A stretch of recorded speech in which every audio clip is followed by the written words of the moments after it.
श्री सच्चिदानंद सद्गुरु साईनाथ महाराज की जय। सद्गुरु श्री साईनाथ बाबू की जय। గురుబంధువులందరికీ నమస్కారం. నా పేరు డాక్టర్ స్వేని. నేను న్యాచురోపతి అండ్ యోగాలో బ్యాచిలర్ డిగ్రీ చేశాను. సో మనం అప్పుడు చెప్తుంటాం కదా, ఆరోగ్యమే మహాభాగ్యం అని. ఇది మీరు అందరూ ఒప్పుకుంటారా? ఇప్పటికీ అదే చెప్తారా? నేను చెప్పను అలా, అలానే అంటారా? అది గతం అండి, ఇప్పుడు అలా కాదు. అదృష్టం ఉంటేనే ఇప్పుడు ఆరోగ్యం వస్తుంది, కాబట్టి మహాభాగ్యమే ఆరోగ్యం ఇప్పుడు. ఎందుకంటే మనం ఎప్పుడు వ్యాధి రాకుండా చూసుకోవాలి అనుకుంటాం, కానీ అసలు ఆరోగ్యంగా ఎలా ఉండాలో చూసుకోవట్లేదు. ఆరోగ్యంగా ఉండాలి, అది తినాలో చెప్తుంటాం, కానీ అసలు ఆరోగ్యం అంటే ఏంటి?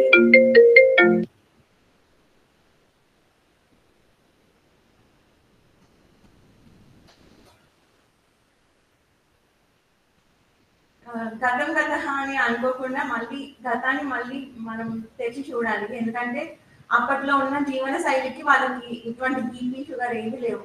ఇప్పుడు మనకున్న జీవన శైలికి చాలా డిసీజెస్ వస్తున్నాయి, అంటే మనకు తెలియనివి కూడా పుట్టుకొని వస్తున్నాయి. కాబట్టి ఇవాళ మనం దాని గురించే మాట్లాడుకుంటున్నాం. ఆధునిక జీవన శైలి, వ్యాధులు, ప్రకృతి వైద్యం ద్వారా వాటి పరిష్కారాలు.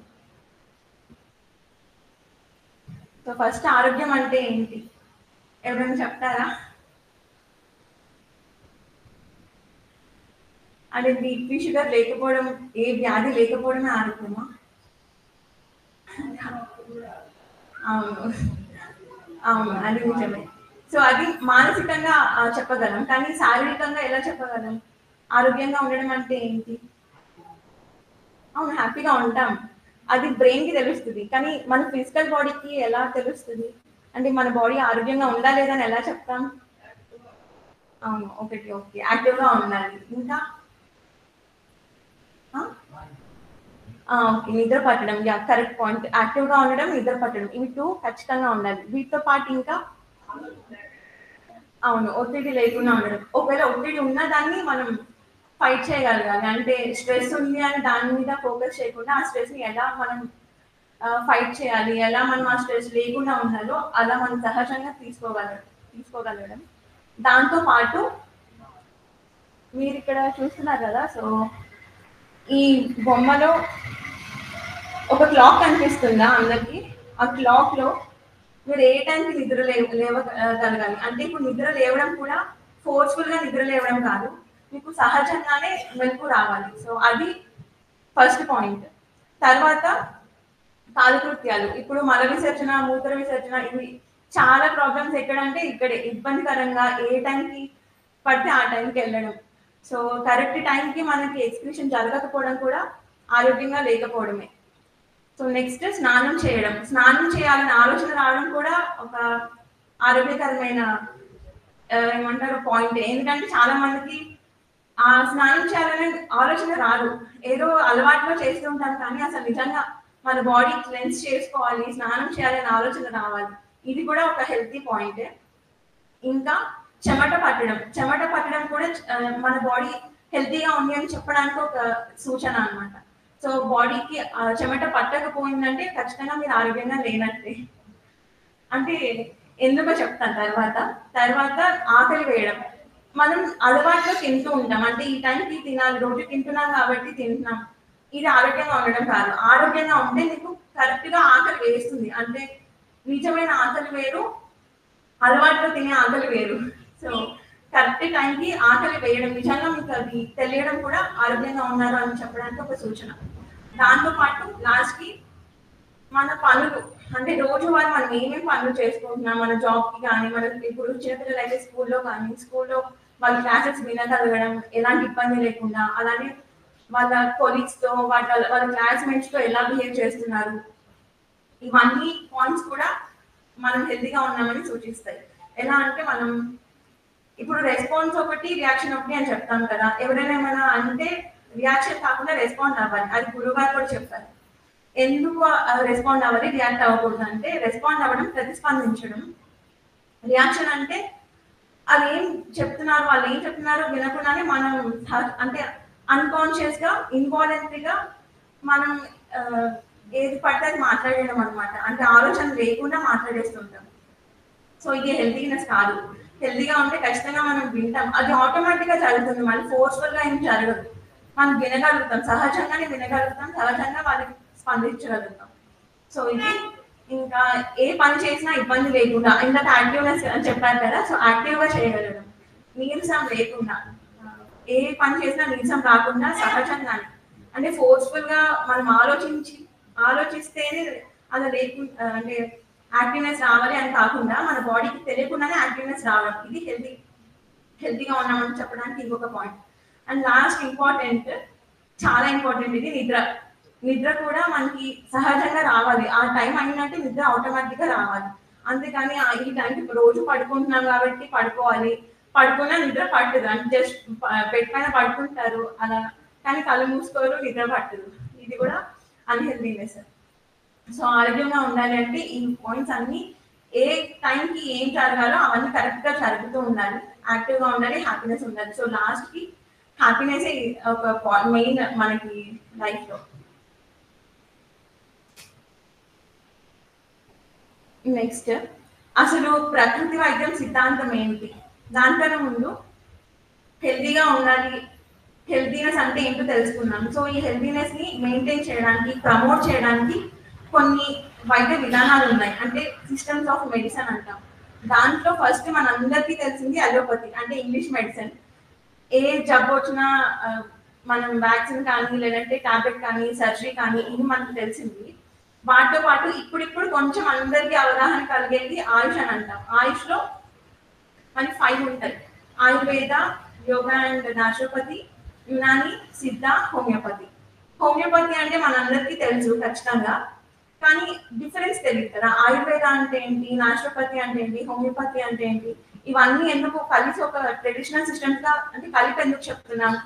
ఇవన్నీ మనకు తెలీదు. సో, ఫస్ట్ డిఫరెన్స్ ఏంటంటే ఆయుర్వేదాలో త్రిగుణ దోష అంటాం. అంటే వాత, పిత్త, కఫ మన బాడీ కాన్స్టిట్యూషన్ అంటే మన బాడీ యొక్క సహజ గుణాలను బట్టి అది ఎక్కువైనా తక్కువైనా దాని మీద బేస్ చేసుకొని మనకి ఎలాంటి డిసీజ్ వస్తుంది అని చెప్తారు. సో ఈ త్రిగుణ దోషాలు అంటే ఏదైనా ఒక వాత కానీ పిత కానీ ఏదో ఒక గుణం ఎక్కువ అయితే వాళ్ళకి వ్యాధులు వస్తుంటాయి. ఆ దోషాన్ని క్యూర్ చేయడానికి టాబ్లెట్స్ ఇస్తారు ఆయుర్వేద మెడిసిన్ లో. పంచకర్మ ఉంటుంది అంటే మసాజ్ చేసేటప్పుడు డిఫరెంట్ సొల్యూషన్స్ యూస్ చేస్తారు. అంటే రైస్ ఫర్మెంట్ అయిన రైస్ యూస్ చేస్తారు. మినపప్పులు ఇవన్నీ వీటితో పాటు ఇంకా చాలా ఉంటాయి. సో అవన్నీ ఆయుర్వేద అంటాం.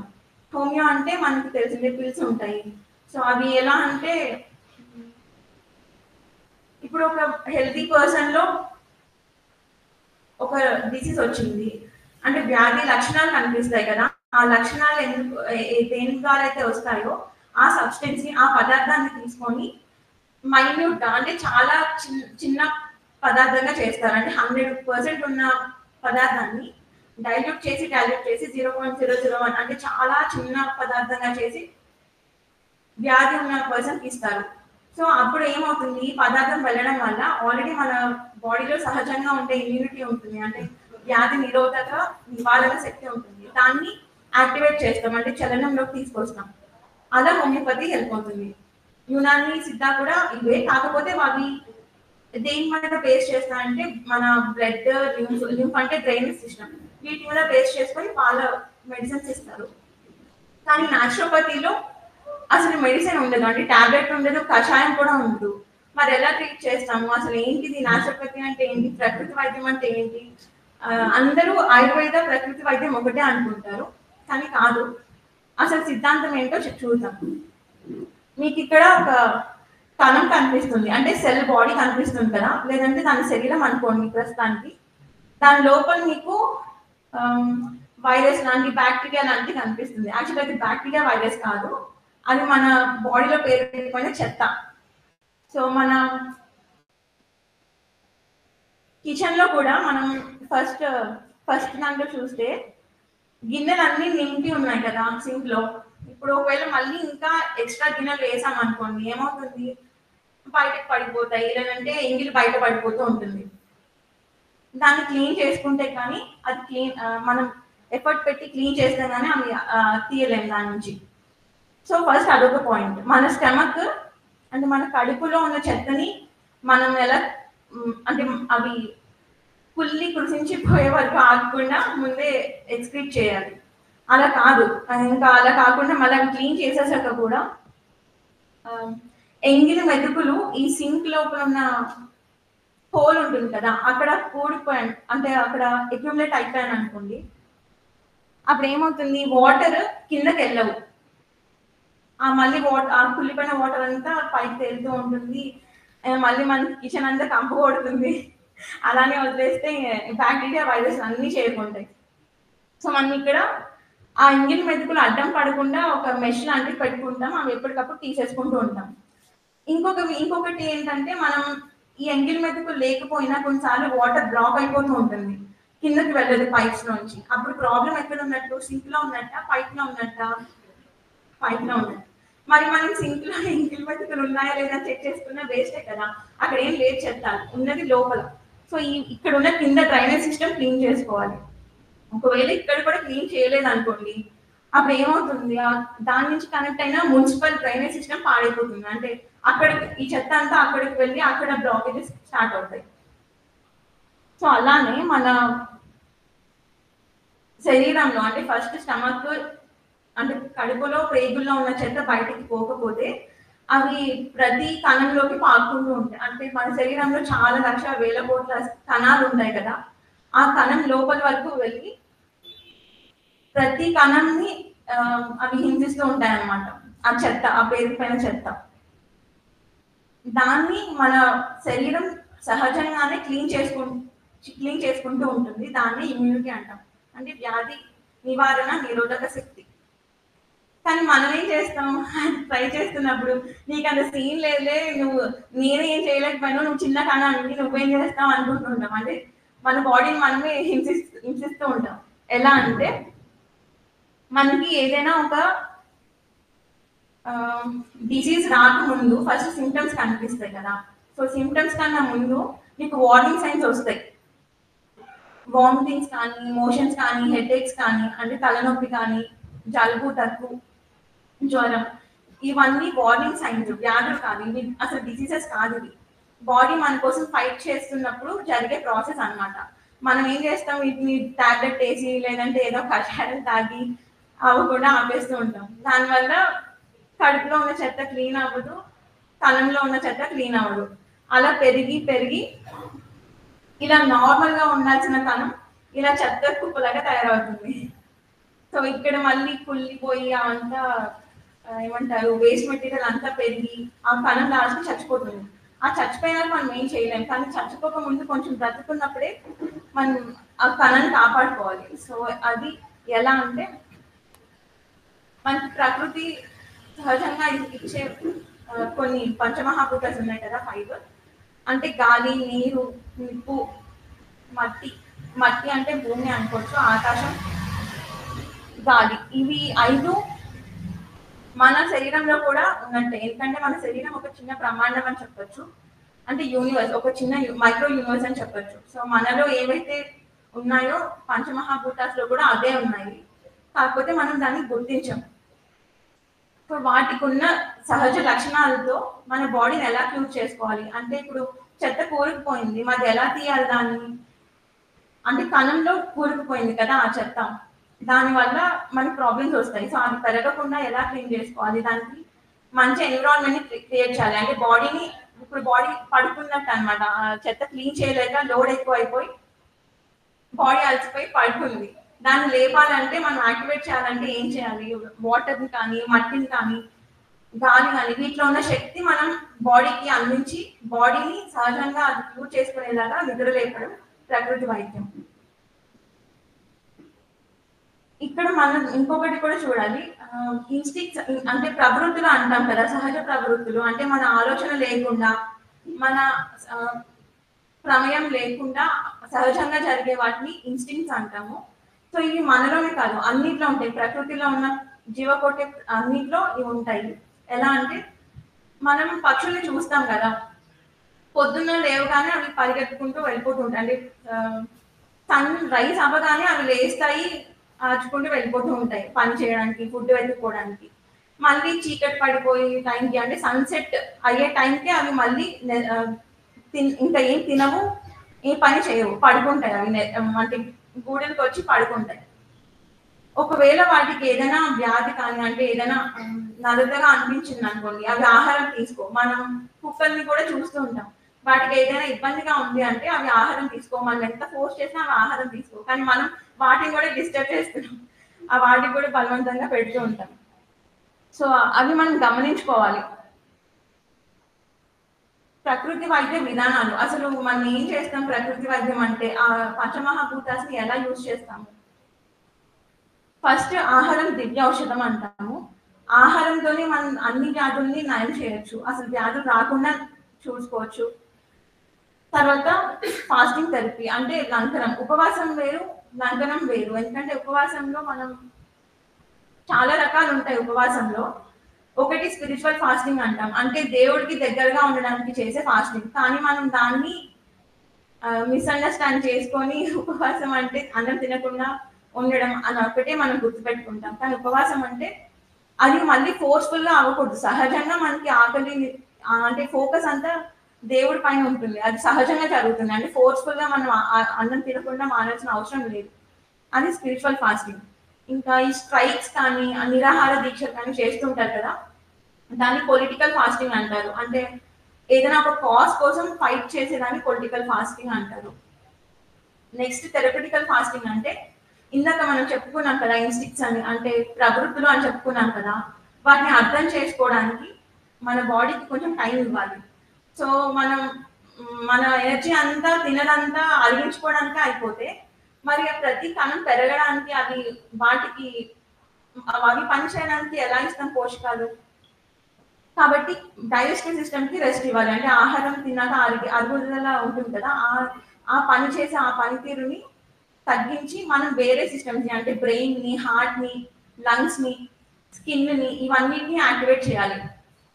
దాన్ని లంకనం అంటాము. అది మళ్ళీ మాట్లాడుకుందాం. దాంతోపాటు హైడ్రోథెరపీ అంటే వాటర్ యూజ్ చేసి చేసే ట్రీట్మెంట్స్. దాంట్లో మట్టి వైద్యం, తొట్టి వైద్యం, ఇలా మళ్ళీ వాటితో పాటు వాటర్ని ఇంకెన్ని విధాలుగా యూజ్ చేయొచ్చు అని కూడా చూడొచ్చు. తర్వాత ఆక్యుప్రెషర్, ఆక్యుపంక్చర్. సరే ఇప్పుడు ఫాస్టింగ్ డైట్ థెరపీ అంటే అది మనం ఫైర్ ఎలిమెంట్స్ అని చెప్పొచ్చు. అంటే అగ్నిని పుట్టిస్తారు అనమాట. ఆహారం తిన్నాక శక్తిగా మారుతుంది, ఆ శక్తిని మనం అగ్ని రూపంలో చూడొచ్చు. హైడ్రోథెరపీ అంటే వాటర్, అంటే జలం.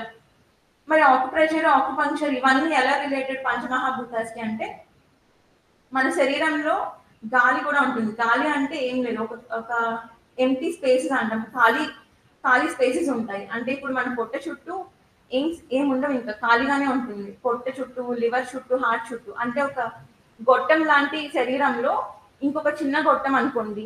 ఈ చిన్న గొట్టాలే ఈ స్టమక్, లివర్, హార్ట్ ఇవన్నీ. ఈ బయట ఉన్న గొట్టంకి, లోపల ఉన్న గొట్టంకి మధ్య ఏముండదు, ఖాళీ స్పేస్ తప్ప ఏముండదు. సో దాంట్లో ప్రాణశక్తి ప్రవహిస్తూ ఉంటుంది. ఆ ప్రాణశక్తిలో ఏదైనా లోపం వచ్చి అది సరిగ్గా ముందుకి కదలలేక అలానే ఒక చోట ఆగిపోతే దాన్ని సరిచేయడానికి acupressure, acupuncture, massage therapy use చేస్తాం. అంటే ఇక్కడ మనం గాలిని యూజ్ చేస్తున్నట్టే. తర్వాత యోగా కూడా అంతే. మనం ఫస్ట్ అగ్నిశక్తిని యాక్టివేట్ చేస్తాము. ఎలా అంటే అది మెటబాలిజంతో చేస్తాం, అది మళ్ళీ ఎక్స్ప్లెయిన్ చేస్తాను. దాంతోపాటు ఫిజియోథెరపీ, కైరోప్రాక్టిస్ ఇవన్నీ వైద్య విధానాలు ప్రకృతి వైద్యంలో. సో మెటబాలిజం అని చెప్పాను కదా, అంటే జీవక్రియ. మన బాడీలో ఆహారం తీసుకున్నాక, ఆహారం అంటే కెమికల్ ఎనర్జీ అనుకోండి, రసాయన శక్తి. ఆ ఆహారం ఇప్పుడు మన శరీరానికి సరిపడా ఆహారం ఇంత పెద్దగా ఉంది, కానీ కణం చిన్నగా ఉంటుంది. ఆ చిన్న కణానికి తీసుకున్న ఆహారం ఎలా వెళ్ళాలి? డైరెక్ట్ గా ఆ సైజ్ లో వెళ్ళదు కదా.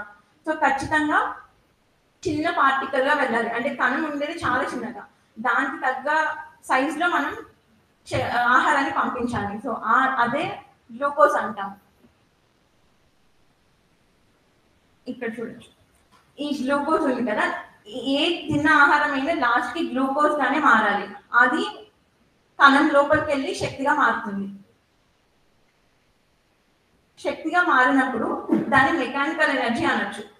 ఆ శక్తిగా మారిన తర్వాత మిగతా బై ప్రొడక్ట్స్ అంటే దాంతో పాటు వచ్చే వేస్ట్ మెటీరియల్స్ ఉంటాయి కదా, అది వాటర్ అయి ఉండొచ్చు, మళ్ళీ కార్బన్ డైఆక్సైడ్ అంటే మనం ఊపిరి వదిలినప్పుడు వచ్చే గ్యాస్ ఉంటుంది కదా, దాన్ని కార్బన్ డైఆక్సైడ్ అంటాం.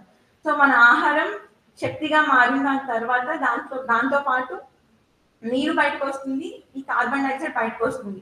ఈ మొత్తం ప్రాసెస్ ని మనం మెటబాలిజం అనొచ్చు, జీవక్రియ అనొచ్చు. ఈ జీవక్రియ అంటే ఇంకా ఇది సూక్ష్మంగా చెప్తున్నాం, కానీ డైరెక్ట్ గా చెప్పాలి అంటే సర్క్యులేషన్, డైజెషన్, ఎక్స్క్రీషన్, అబ్జార్ప్షన్, ఈ 4 కలిపితే మెటబాలిజం అవుతుంది. అంటే రక్త ప్రసరణ జరగాలి, అంటే మనం తిన్న ఆహారాన్ని కణం వరకు చేర్చాలి. ఊపిరి తీసుకోవడం అంటే మనం గాలిని తీసుకోవాలి, ఆక్సిజన్ కూడా కావాలి కదా ఈ శక్తి ప్రొడ్యూస్ అవ్వాలంటే. కాబట్టి ఈ రెస్పిరేషన్, తీసుకున్న ఆహారం వంట పట్టాలి అంటే అబ్జార్ప్షన్. ఇది మెయిన్ గా అబ్జార్ప్షన్ జరగకపోవడం వల్లే మనకి చాలా వ్యాధులు వస్తుంటాయి. సో తర్వాత శక్తి ప్రొడ్యూస్ అయింది, అది యూజ్ అయిపోతుంది మనం చేసే పనులకి. మరి కార్బన్ డైఆక్సైడ్, వాటర్ ఇవి రిలీజ్ అయ్యాయి కదా, అవి ఎలా పోతాయి? అది మళ్ళీ ఇండస్ట్రైన్స్ చెమట రూపంలో కానీ, మలమూత్ర విసర్జన రూపంలో కానీ, మనం వదిలే గాలి రూపంలో కానీ బయటకు వెళ్ళిపోతుంటాయి. ఈ మొత్తం ప్రాసెస్ జీవక్రియ అంటాం. ఈ జీవక్రియలో ఎక్కడైనా ఒక లోపం వస్తే అది వ్యాధిగా మారుతుంది. అంటే ఇప్పుడు మనం చెప్పాం కదా, చెత్త పేరుకుపోయిన సెల్ ని మనం క్లీన్ చేయకపోతే అది చచ్చిపోతుంది అని. సో ఆ మార్బిడ్ మ్యాటర్ని క్లియర్ చేయకపోతే వ్యాధులు వస్తాయి. దాంట్లో ఒక ఎగ్జాంపుల్, మనం చెడు ఆలోచనలు చేస్తే మన బాడీ ఎఫెక్ట్ అవుతుంది అంటాము. అసలు మైండ్కి బాడీకి ఏంటి రిలేషన్? మనం చెడు ఆలోచనలు చేస్తే మనకి ఏమవుతుంది? మన బాడీ ఎందుకలా రియాక్ట్ అవుతుంది అంటే, మన బ్రెయిన్ ఎలా ఉందో మన స్టమక్ లో కూడా అలాంటి న్యూరాన్స్ ఉంటాయి. అంటే నర్వస్ సిస్టమ్ అంటాం, నరాల వ్యవస్థ ఉంటుంది. సో మన కడుపు అంటే కడుపు ఒకటే కాదు, కడుపుతో పాటు మనకి లివర్, ప్యాంక్రియాస్ వీటన్నిటికి సంబంధించి ఒక సెకండ్ బ్రెయిన్ అని చెప్పుకోవచ్చు. కాబట్టి మనం ఒత్తిడికి గురైనప్పుడు బ్రెయిన్ లో ఎలాంటి రసాయనాలు విడుదల అవుతాయో అలాంటి రసాయనాలే మన కడుపులో కూడా రిలీజ్ అవుతాయి. దానివల్ల ఏమవుతుందంటే మనం తిన్న ఆహారం అరగదు, వామిటింగ్స్ కానో లేదంటే మోషన్స్ కానో అది రిలీజ్ అవుతుంది. అంటే ఆ రసాయనాలు కూడా చెడు రసాయనాలే కాబట్టి మన స్టమక్ కూడా అవి బయటకు వదిలేయడానికి ట్రై చేస్తూ ఉంటుంది. ఈ మెటబాలిజం అంటే జీవక్రియ అసలు ఎప్పుడు డిస్టర్బ్ అవుతుంది అంటే, మనం సరిగ్గా టైంకి పడుకోవాల్సిన టైంలో తినడం, తినాల్సిన టైంలో ఎక్స్క్రీషన్ చేయడం అంటే విసర్జన చేయడం, ఇలాంటివి టైమింగ్ లేకుండా చేయడం వల్ల బాడీ మెటబాలిజం మొత్తం డిస్టర్బ్ అయిపోతుంది. అంటే బాడీ సహజంగా ఒక టైం టేబుల్ క్రియేట్ చేసుకుంటుంది. 6 o'clock కల్లా మనం విసర్జన చేసేయాలంటే కంప్లీట్ క్లీనింగ్ అయిపోవాలి. తర్వాత 8 to 10 మధ్యలో మనం ఆహారం తీసుకోవాలి. ఎందుకంటే ఆహారం అప్పుడు తీసుకొని అది శక్తిగా మార్చిన తర్వాత మనం మధ్యాహ్నం నుంచి రాత్రి వరకు పని చేస్తుంటాం. సో ఆ శక్తి అలా ఉపయోగపడుతుంది. కానీ ఇక్కడ మనం అసలు లేవడమే 8 o'clock, 9 o'clock లేస్తాము. ఇంకా బాడీ క్లీన్ చేసుకునే ప్రాసెస్కి ఎక్కువ టైం ఇస్తున్నాం. సో ఇదంతా డిస్టర్బ్ అయ్యి జీవనశైలి వ్యాధులుగా మారుతుంది. అందుకే అప్పటి రోజుల్లో ఉన్న వాళ్ళు కరెక్ట్ టైంకి పడుకోవడం, కరెక్ట్ టైంకి లేవడం, కరెక్ట్ టైంకి స్నానాలు చేయడం ఇవన్నీ చేశారు కాబట్టి వాళ్ళకి బీపీ, షుగర్ ఏమీ రాలేదు. ఒక 50 సంవత్సరాల క్రితం ఎవరికైనా బీపీ, షుగర్ అంటే తెలుసా? తెలియదు కదా. ఇప్పుడు 30 years కి కూడా వస్తుంది బీపీ, షుగర్. 30 years అని 20 years కి కూడా వస్తుంది. సో ఇలా లైఫ్ స్టైల్ వల్ల మెటబాలిజం డిస్టర్బ్ అయ్యి మన కణంలో ఉన్న చెత్త బయటికి పోక, దానికి కావాల్సిన ఆహారం లోపలికి రాక, శక్తి పుట్టక జీవనశైలి వ్యాధులుగా మారుతున్నాయి. దాంట్లో ఒక ఎగ్జాంపుల్ చూద్దాం, డయాబెటీస్. డయాబెటీస్ అంటే మధుమేహం. మనం చెప్తుంటాం కదా, అంటే బ్లడ్ లో షుగర్ ఎక్కువ అయింది, దాన్ని డయాబెటీస్ అంటాం. అసలు ఎందుకు ఎక్కువ అవుతుంది ఎవరైనా చెప్పగలరా? అవును, ఇన్సులిన్. ఓకే, ఇన్సులిన్ ఏమవుతుంది?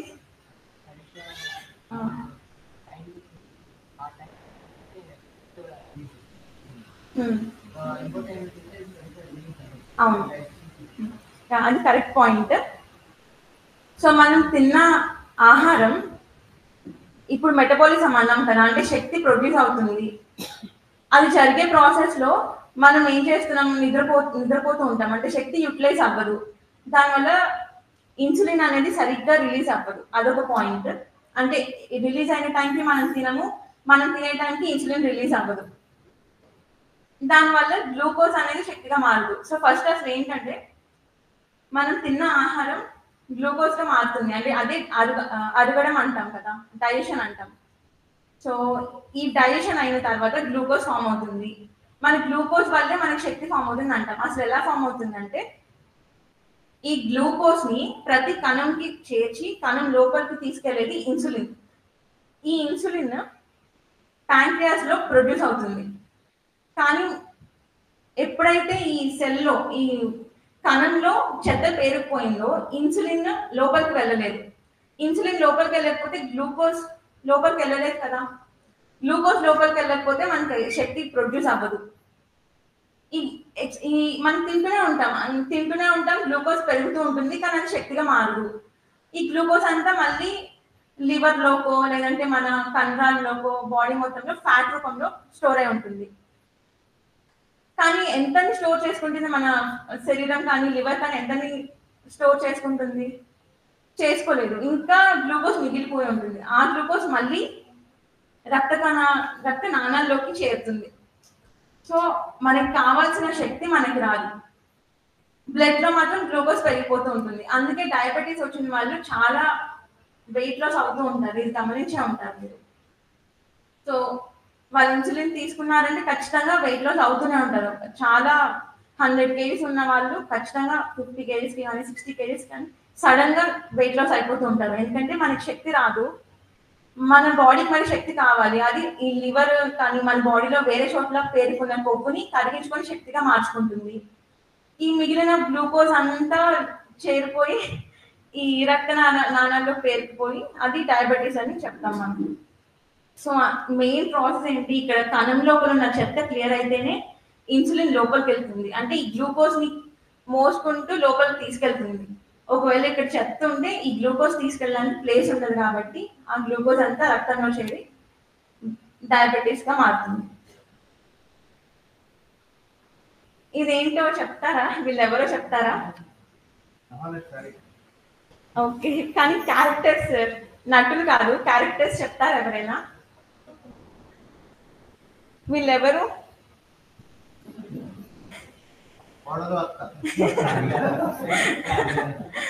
ఓకే, గయ్యాలత్త, పాపం ఏం తెలియని అమాయకాల కోడలు, గుండమ్మ కథలో చూడొచ్చు మీరు. సో ఏంటిది సినిమా గురించి చెప్తున్నారు, ఏదేదో చెప్పి ఇప్పుడు డిసీజెస్ అన్నారు, ఇప్పుడు మళ్ళీ సినిమాలు అంటున్నారు అనుకోవచ్చు. మన బ్రెయిన్ కి కానీ మన వెన్నుపూస నుంచి కానీ కొన్ని నరాలు వస్తూ ఉంటాయి. వాటిలో కొన్ని ఒకదాని కోసం పనిచేస్తాయి, అంటే శరీరాన్ని ఉత్తేజపరచడానికి పనిచేస్తాయి. ఇంకొక సిస్టమ్ ఏమో శరీరాన్ని రిలాక్స్ చేయడానికి పనిచేస్తాయి. ఎలా అంటే పారాసింపాథెటిక్ నర్వస్ సిస్టమ్ అంటాం. ఈ పారాసింపాథెటిక్ వ్యవస్థ అనేది సావిత్రి గారి లాగా అనమాట, ఆ కోడల్ లాగా సాఫ్ట్ అమాయకురాలాగా. అప్పుడు బ్లడ్ ప్రెషర్ అనేది తగ్గుతుంది దానివల్ల. ఇక్కడ అందరూ అతని గురించి మాట్లాడట్లేదు, అందుకే వీళ్ళ క్యారెక్టర్స్ తీసుకున్నా. ఈ సినిమాలో ఉన్న అత్త గురించి చెప్తున్నా అంతే.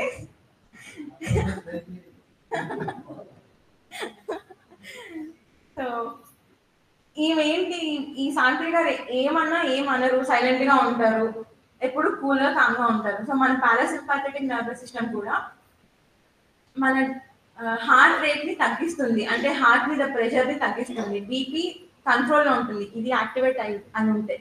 అలా కాకుండా సింపాథెటిక్ అంటాం, అంటే ఈ అత్తగారి లాగా గుండమ్మ కథలో ఈవిడ ఏంటి ఎప్పుడు అరుస్తూ ఉంటుంది, హైపర్ యాక్టివ్ గా ఉంటుంది, ఎప్పుడు గయ్యాలుగా ఉంటుంది. ఆమె ఏం చేస్తుంది, హార్ట్ రేట్ ని పెంచుతుంది. అంటే మనం ఎక్సర్సైజ్ చేసినప్పుడు ఈ సింపాథెటిక్ నర్వస్ సిస్టమ్ యాక్టివ్ అవుతుంది. ఇది యాక్టివ్ అయిన దీని వల్ల కూడా ఉపయోగాలు ఉన్నాయి, దాని వల్ల ఉపయోగాలు ఉన్నాయి. కానీ మనకి మెయిన్ గా కావాల్సింది పారాసింపాథెటిక్, ఎందుకంటే మన లైఫ్ స్టైల్ డిసీజెస్ అనేవి అసలు అరగకపోవడం వల్లే స్టార్ట్ అవుతుంది. అంటే తిన్న ఫుడ్ అరగకపోవడం, అది బయటికి పోకపోవడం వల్లే స్టార్ట్ అవుతుంది కాబట్టి మనం దాని గురించి ఎక్కువ మాట్లాడుకోవాలి. పారాసింపాథెటిక్ నర్వస్ సిస్టమ్ ఏం చేస్తుందంటే హార్ట్ రేట్ ని తగ్గిస్తుంది, కానీ ఆ యాక్టివేషన్ అంతా మళ్ళీ స్టమక్ మీద పడుతుంది. హార్ట్ లో తగ్గుతుంది, కానీ స్టమక్ లో బ్లడ్ సర్క్యులేషన్ ఇంక్రీజ్ అయ్యి డైజెషన్ బాగా జరుగుతుంది. డైజెషన్ మంచిగా జరగాలంటే ఖచ్చితంగా పారాసింపాథెటిక్ నర్వస్ సిస్టమ్ మేల్కోవాలి. అలాగే ఎక్స్క్రీషన్ అంటే మనం మల విసర్జన చేస్తాం కదా, అది కూడా ఫ్రీగా అవ్వాలి అంటే పారాసింపాథెటిక్ నర్వస్ సిస్టమ్ హెల్ప్ అవుతుంది. సింపాథెటిక్ ఎప్పుడు హెల్ప్ అవుతుందంటే మనం వ్యాయామం చేస్తాము, చెమట పడుతుంది, సో శక్తి అంతా యూటిలైజ్ అవుతుంది కదా, మనం తిన్న ఆహారం శక్తిగా మారి అలానే ఉండిపోకుండా శక్తి మళ్ళీ బాడీకి యూజ్ అవుతుంది. ఒకవేళ ఆ శక్తి అలానే వదిలేసామనుకోండి, అది మళ్ళీ ఫ్యాట్ గా మారిపోతుంది. సో సింపాథెటిక్ నర్వస్ సిస్టమ్ కూడా ఇంపార్టెంట్. ఇప్పుడు ఈ పారాసింపాథెటిక్ నర్వస్ సిస్టమ్ ఏం చేస్తుంది, హార్ట్ ని కూల్ చేస్తుంది, రిలాక్స్ చేస్తుంది. మనం ఒత్తిడికి గురైనప్పుడు మన బ్రెయిన్ లో కానీ కడుపులో కానీ కొన్ని రసాయనాలు అంటే న్యూరో ట్రాన్స్మిటర్స్ అంటాం. న్యూరో ట్రాన్స్మిటర్స్ అంటే కొన్ని కెమికల్ డ్రగ్స్ అని అనుకోవచ్చు. అంటే మన బాడీలో సహజంగా ఉత్పత్తి అయ్యే న్యాచురల్ పెయిన్ కిల్లర్స్ అనొచ్చు, న్యాచురల్ హ్యాపీ హార్మోన్స్ అనొచ్చు, ఇవన్నీ రిలీజ్ అవుతాయి. కానీ మనం ఒత్తిడికి లోనైనప్పుడు బాడీ ఏమని ఫీల్ అవుతుందంటే మనకి ఏదో అపాయం కలుగుతుంది, ఏదో ఎవరో మనల్ని ఏదో చేస్తున్నారు అని ఫీల్ అయ్యి నెగిటివ్ హార్మోన్స్ ని రిలీజ్ చేస్తుంది. అంటే అవి మనల్ని ఫైట్ చేయడానికి హెల్ప్ చేస్తాయి, కానీ అవి మళ్ళీ బాడీ యూజ్ చేసుకోలేదు, ఎందుకంటే అక్కడ నిజంగా ఏమీ ఆపద లేదు. ఆపద లేనప్పుడు మళ్ళీ ఏం చేస్తుంది బాడీ, ఏం చేయదు, కానీ బ్రెయిన్ మాత్రం రిలీజ్ చేస్తుంది, నీకు ఆపద వచ్చేలా ఉంది అని రిలీజ్ చేస్తుంది. కానీ అంటే మనల్ని మోసం చేస్తుంది మన బ్రెయిన్ మన బాడీని మోసం చేస్తుంది, అంటే ఏదో ఆపద వస్తుంది అన్నట్టు ఆ నెగిటివ్ థాట్స్ వల్ల. కానీ అక్కడ ఏమీ ఆపద లేదు, కానీ నెగిటివ్ థాట్స్ వల్ల రిలీజ్ అయినా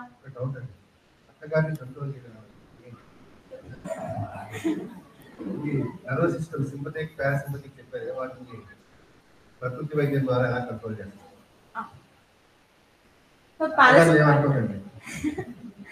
పారాసింపాథెటిక్ నర్వస్ సిస్టమ్ యాక్టివేట్ అవ్వాలంటే ఫస్ట్ ఇప్పుడు అదే యాంగ్జైటీ గురించి చెప్తున్నా కదా, స్ట్రెస్ వల్ల కొన్ని చెడు కెమికల్స్ రిలీజ్ అవుతాయి. అవి రిలీజ్ కానివ్వకుండా యోగా, ప్రాణాయామ, అలాగే మన ఐస్ ప్యాక్స్ ఇవి హెల్ప్ చేస్తాయి. ఎలా అంటే మనం వ్యాయామం చేసినప్పుడు, వ్యాయామం అనేది మనం హ్యాపీగా ఎనర్జెటిక్ గా అవుతామని మనకు అందరికీ తెలుసు. ఎందుకంటే ఈ హార్మోన్స్ ఏవైతే సెరోటోనిన్ కానీ ఆక్సిటోసిన్ ఇవన్నీ హ్యాపీ హార్మోన్స్ అన్నమాట.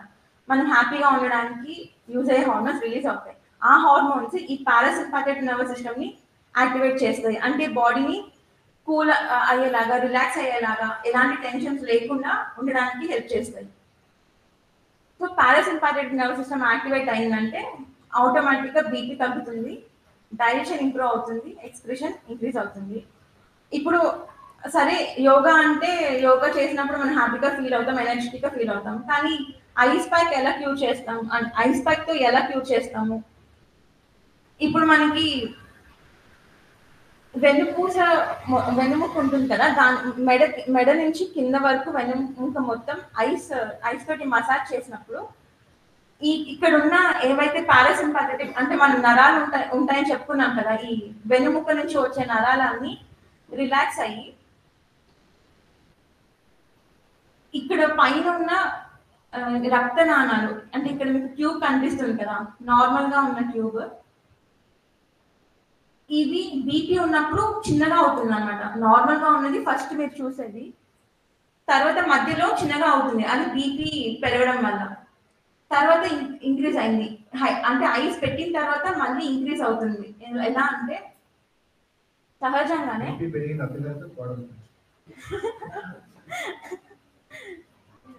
ఆబ్వియస్లీ అత్తగారికి పెరుగుతుంది కదా సార్, అంత యాంగ్జైటీ అంత యాక్టివ్ ఉంది.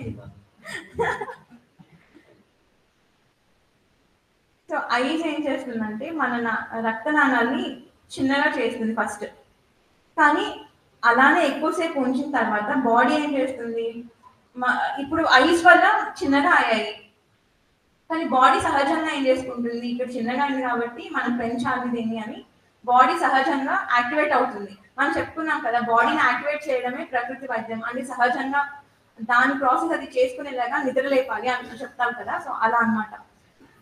ఇక్కడ మనం చిన్నగా అయిపోవడం వల్ల బాడీ యాక్టివేట్ అయ్యి ఇక్కడ రక్తనాళాలు చిన్నగా అయ్యాయి, మనం ఖచ్చితంగా దాని మీద యాక్టివేట్ చేయాలి అని ఆ స్పృహ బాడీకి కలుగుతుంది. అలా ఐస్ పెట్టిన వెంటనే మనం ఇప్పుడు ఎవరైనా చూడండి, ఐస్ మనకి ఇలా టచ్ చేయగానే మనం జుమ్ అని ఇలా అంటాం. అది ఎందుకు అంటే అక్కడ ఉన్న రక్తనాళాలు చిన్నగా అవుతాయి. కానీ అలానే పెట్టి వదిలేసిన తర్వాత కూడా మీకు అలా అనిపిస్తుందా? ఐస్ ఒక 10 నిమిషాలు అలా పెట్టిన తర్వాత ఏమైనా తెలుస్తుందా? మొత్తపారిపోతుంది. అంటే అక్కడ ఏమవుతుందంటే ఫస్ట్ ఈ నర్వస్ సిస్టమ్స్ అన్ని ఇన్యాక్టివ్ అయిపోతాయి. మొద్దుపారడం అంటే మనకి అక్కడ ఉన్న నరాలన్నీ చిన్నగా అయిపోయి మనకి ఏ స్పర్శ తెలీదు. అప్పుడు బాడీ ఏం చేస్తుంది, ఇక్కడ అన్ని చిన్నగా అయిపోయి ఇన్యాక్టివ్ గా అయిపోయాయి కాబట్టి ఇంకొన్ని హార్మోన్స్ ని రిలీజ్ చేస్తుంది. ఆ హార్మోన్స్ లేకపోవడం వల్ల కూడా బీపీ పెరుగుతుంది. సో ఈ బాడీని యాక్టివేట్ చేస్తాం, అంటే చలనం లేకుండా ఉన్న దాన్ని ఉత్తేజపరచడానికి ఐస్ పెడతాం. అప్పుడు బాడీలో కొన్ని హార్మోన్స్ రిలీజ్ అవుతాయి, అవి యాంజియోటెన్సిన్ అంటాం. అవి కిడ్నీ నుంచి రిలీజ్ అవ్వి హార్ట్ కి వెళ్ళి హార్ట్ నుంచి మళ్ళీ ఇంకొక ప్రాసెస్ లో బీపీని తక్కువ చేస్తుంది. సో ఆ విధంగా ఐస్ ప్యాక్ అనేది హెల్ప్ అవుతుంది. ఐస్ పెట్టి అలానే కంటిన్యూస్ గా పెట్టిన తర్వాత బాడీలో ఈ హార్మోన్స్ రిలీజ్ అయ్యి మళ్ళీ చిన్నగా అయిపోయిన ట్యూబ్స్ ఓపెన్ అయ్యి పెద్దగా అవుతాయి, ఇలా ఈ సెకండ్ దాంట్లో ఉన్నట్టు. అలా మనం ఐస్ ప్యాక్ తోటి బీపీని నార్మల్ చేయొచ్చు. ఏమైనా డౌట్స్ ఉన్నాయా దీంట్లో బీపీ విషయంలో? బీపీకి ఐస్ ప్యాకింగ్ ట్రీట్మెంట్ అని చెప్తారు. అవును సార్. ఇంట్లో ఎలా చేసుకోవాలి? ఇంట్లో ఐస్ ఒక గిన్నెలో పెట్టి, ఇక్కడ మళ్ళీ ఇంకొకటి డౌట్ వస్తుంది అందరికి, ఐస్ ప్యాక్ వాడచ్చా అని. ఐస్ ప్యాక్ లో వాటర్ ఉంటుందా? మీరు జెల్ లాంటి ఐస్ ప్యాక్ లో అది వాటర్ ఉండదు. వాటర్ కున్న లక్షణాలు మనకి సహజంగా యాక్టివేట్ చేయడానికి యూజ్ అవుతాయి, కానీ ఐస్ ప్యాక్ లో ఉన్న జెల్ అంటే సిలికాన్ జెల్ మనకి ఎలాంటి యూజ్ ఉండదు. సో వాటర్ తీసుకొని ఒక గిన్నెలో అది ఐస్ అయ్యే వరకు పెట్టి ఆ ఐస్ ని డైరెక్ట్ గా చర్మంకి తగిలేలాగా, ఏ బట్ట పెట్టాల్సిన అవసరం లేదు, ఎలాంటి టవల్ కానీ వేయాల్సిన అవసరం లేదు, డైరెక్ట్ గా స్కిన్ కి టచ్ అయ్యేలాగా మెడ నుంచి ఇక్కడ ఈ భాగం నుంచి కింద వరకు, అంటే వెన్నుముక కింద వరకు ఆ వెన్నుముకని మసాజ్ చేయాలి ఐస్ తో. ఇలా ఐస్ ప్యాక్ ని వాడాలి. అంతేకాని ఐస్ ప్యాక్ తీసుకొచ్చి బయట కొన్ని ఐస్ ప్యాక్ తీసుకొచ్చి పెట్టేసి వదిలేస్తామంటే యూస్లెస్. ఆపేయచ్చు సార్. మళ్ళీ అది కూడా లిమిటేషన్స్ ఎలా అంటే, ఇప్పుడు మీరు ఇంట్లో చేసుకుంటూ ఉంటారు కానీ తగ్గిందా లేదా అసలు ఏమవుతుంది అని మీకు తెలీదు. కాబట్టి ఖచ్చితంగా ఇది చేసుకుంటూ చెకప్స్ కి వెళ్ళి అసలు మీకు బీపీ ఎలా ఉంది అని మళ్ళీ ఒక డాక్టర్ ని కన్సల్ట్ అయ్యి వాళ్ళ సలహా మేరకు మాత్రమే మానేయాలి. ఆల్ ఆఫ్ ఎ సడన్ కూడా మానేయకూడదు. ఏంటంటే బాడీ అప్పటి వరకు టాబ్లెట్ వేస్తేనే ఈ హార్మోన్స్ రిలీజ్ అవుతాయి, ఈ రక్తనాళాలు పెరుగుతాయి అని ఆల్రెడీ మన మనసు ట్యూన్ అయి ఉంటుంది. అది ఏం చేస్తుంది, మనం ఆపే కానీ మళ్ళీ మనం మోసం చేయడం స్టార్ట్ చేస్తుంది, నేను టాబ్లెట్ వేయలేదు కాబట్టి నేనేం చేయలేదు అని. సో అలా ఒకేసారి మానేయకుండా ఈ ట్రీట్మెంట్ చేసుకుంటూ 1 month కానీ 2 months కి కానీ చెకప్ కి వెళ్ళి డాక్టర్ని సలహా అడిగి తీసుకొని అప్పుడు మాత్రమే మానేయాలి. లేదంటే మళ్ళీ అది హార్ట్ అటాక్ కి దారి తీస్తుంది. అంటే ఇంకా శక్తి లేనప్పుడు ఏమవుతుంది, చచ్చిపోతుంది కదా, కణం చచ్చిపోతుంది. ఆ చచ్చిపోయి అసలు ఫంక్షనింగ్ అంటే అది చేయాల్సిన పని చేయనప్పుడే దాన్ని హార్ట్ ఫెయిల్యూర్ అంటాం, అంటే హార్ట్ అటాక్ అని చెప్తాం.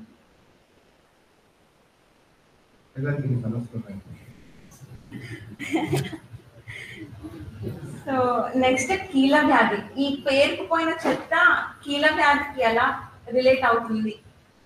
ఈ బాడీలో ఉన్న చెత్త వల్లే రోగాలు వస్తున్నాయి అని చెప్తున్నాం. అసలు ఎలా చెప్తున్నాము అంటే, ఇక్కడ మీకు బోన్స్ కనిపిస్తుంది, మధ్యలో బ్లూ కలర్ కనిపిస్తుంది కదా, దాన్ని కార్టిలేజ్ అంటాం, అంటే గుజ్జు అంటాం. ఫస్ట్ ఈ గుజ్జులో ఉన్న కణాలకి ఆహారం అంటే పోషకాలు రావడానికి దీని చుట్టూ నరాలు ఉండవు, రక్త కణాలు ఉండవు. ఈ చుట్టూ ఉన్న ఎముక నుంచి వచ్చే బ్లడ్ వెసల్స్ ఉంటాయి కదా, దాని ద్వారా ఇది ఆహారం తీసుకుంటుంది. సో మన బాడీలో ఆల్రెడీ ఆ చెత్త పెరిగిపోయి ఉంటుంది, అసలే పోషకాలు ఇది దాని సొంతగా దానికంటూ ఒక ఆహార వ్యవస్థ లేదు, పైగా మనం ఆల్రెడీ చెత్త నింపి ఉంచాము. అది మరి ఇచ్చిన కాల్షియం లోపలికి ఎలా తీసుకుంటుంది అంటే కణం లోపలికి ఎలా వెళ్తుంది? ఆల్రెడీ చెత్త ఉంటే వెళ్ళదు. అప్పుడు మళ్ళీ సెల్ పైన అంటే ఆ కణం పైన లోడ్ ఎక్కువ అవుతుంది. అది ట్రై చేసి ఆ పోషకాల కోసం వెయిట్ చేసి అలసిపోయినా మనం ఏం చేయం. దానికి వాటర్ ఇవ్వము, ఫైబర్ ఇవ్వము. అసలు అది దానికి కావాల్సిందే వాటర్, ఫైబర్. ఆ కుషన్ లాగా ఉండే గుజ్జుకి అది ఏమవుతుంది, అరవడం స్టార్ట్ అవుతుంది. అది అరిగిపోయినప్పుడు మనకి మొఖాల నొప్పులు, వాపు ఇవన్నీ కనిపిస్తుంటాయి. దీన్ని ఇంకా నెగ్లెక్ట్ చేస్తే దాని చుట్టూ ఉన్న ఎముక కూడా ఎఫెక్ట్ అవుతుంది. ఎందుకంటే ఇప్పుడు ఎముక నుంచి వచ్చే ఎముక ఇవ్వాల్సిన పోషకాలు కూడా దీనికి షేర్ అవుతున్నాయి. ఇది చచ్చిపోతున్న కండిషన్ లో అన్ని పోషకాలు దీనికే యూజ్ చేస్తాము. మరి ఎముకకి కావాల్సిన పోషకాలు ఏమవ్వాలి? సో ఆ ఎముక కూడా ఎఫెక్ట్ అవుతుంది. దాని చుట్టూ ఉన్న దానికి అటాచ్ అయిన కండరాలు, నరాలు ఇవన్నీ ఎఫెక్ట్ అవుతాయి. సో అది మొత్తానికి అరిగిపోతే ఇంకా దానికి ఏం చేయలేము. ఇంకా ఎక్కువ నొప్పి వస్తూనే ఉంటుంది కంటిన్యూస్ గా. సో స్టార్టింగ్ లోనే అది అరుగుతుంది అన్నప్పుడు లేదంటే మనకి నొప్పి తెలుస్తుంది అన్నప్పుడు ఈ హీటింగ్ కంప్రెస్ అంటాం. హీటింగ్ కంప్రెస్ అంటే ఒక పల్చటి బట్ట తీసుకొని దాన్ని నీళ్ళలో, చల్లటి నీళ్ళలో మనకి దొరికే ట్యాప్ వాటర్ లో ముంచి గట్టిగా పిండాలి. అంటే ఒక్క చుక్క నీళ్ళు కూడా కారకూడదు అనమాట. అలా పిండిన తర్వాత దాన్ని మొఖాల చుట్టూ ఇక్కడ చూపిస్తున్నట్టు ఫస్ట్ ఒక పొడి బట్ట కాదు, తడి బట్టని, ఆ పల్చనైన తడి బట్టని మొఖాల చుట్టూ చుట్టాలి. దానిపైన అది తడి ఆరిపోకుండా దాని చుట్టూ మందపాటి కవల ఒకటి చుట్టాలి.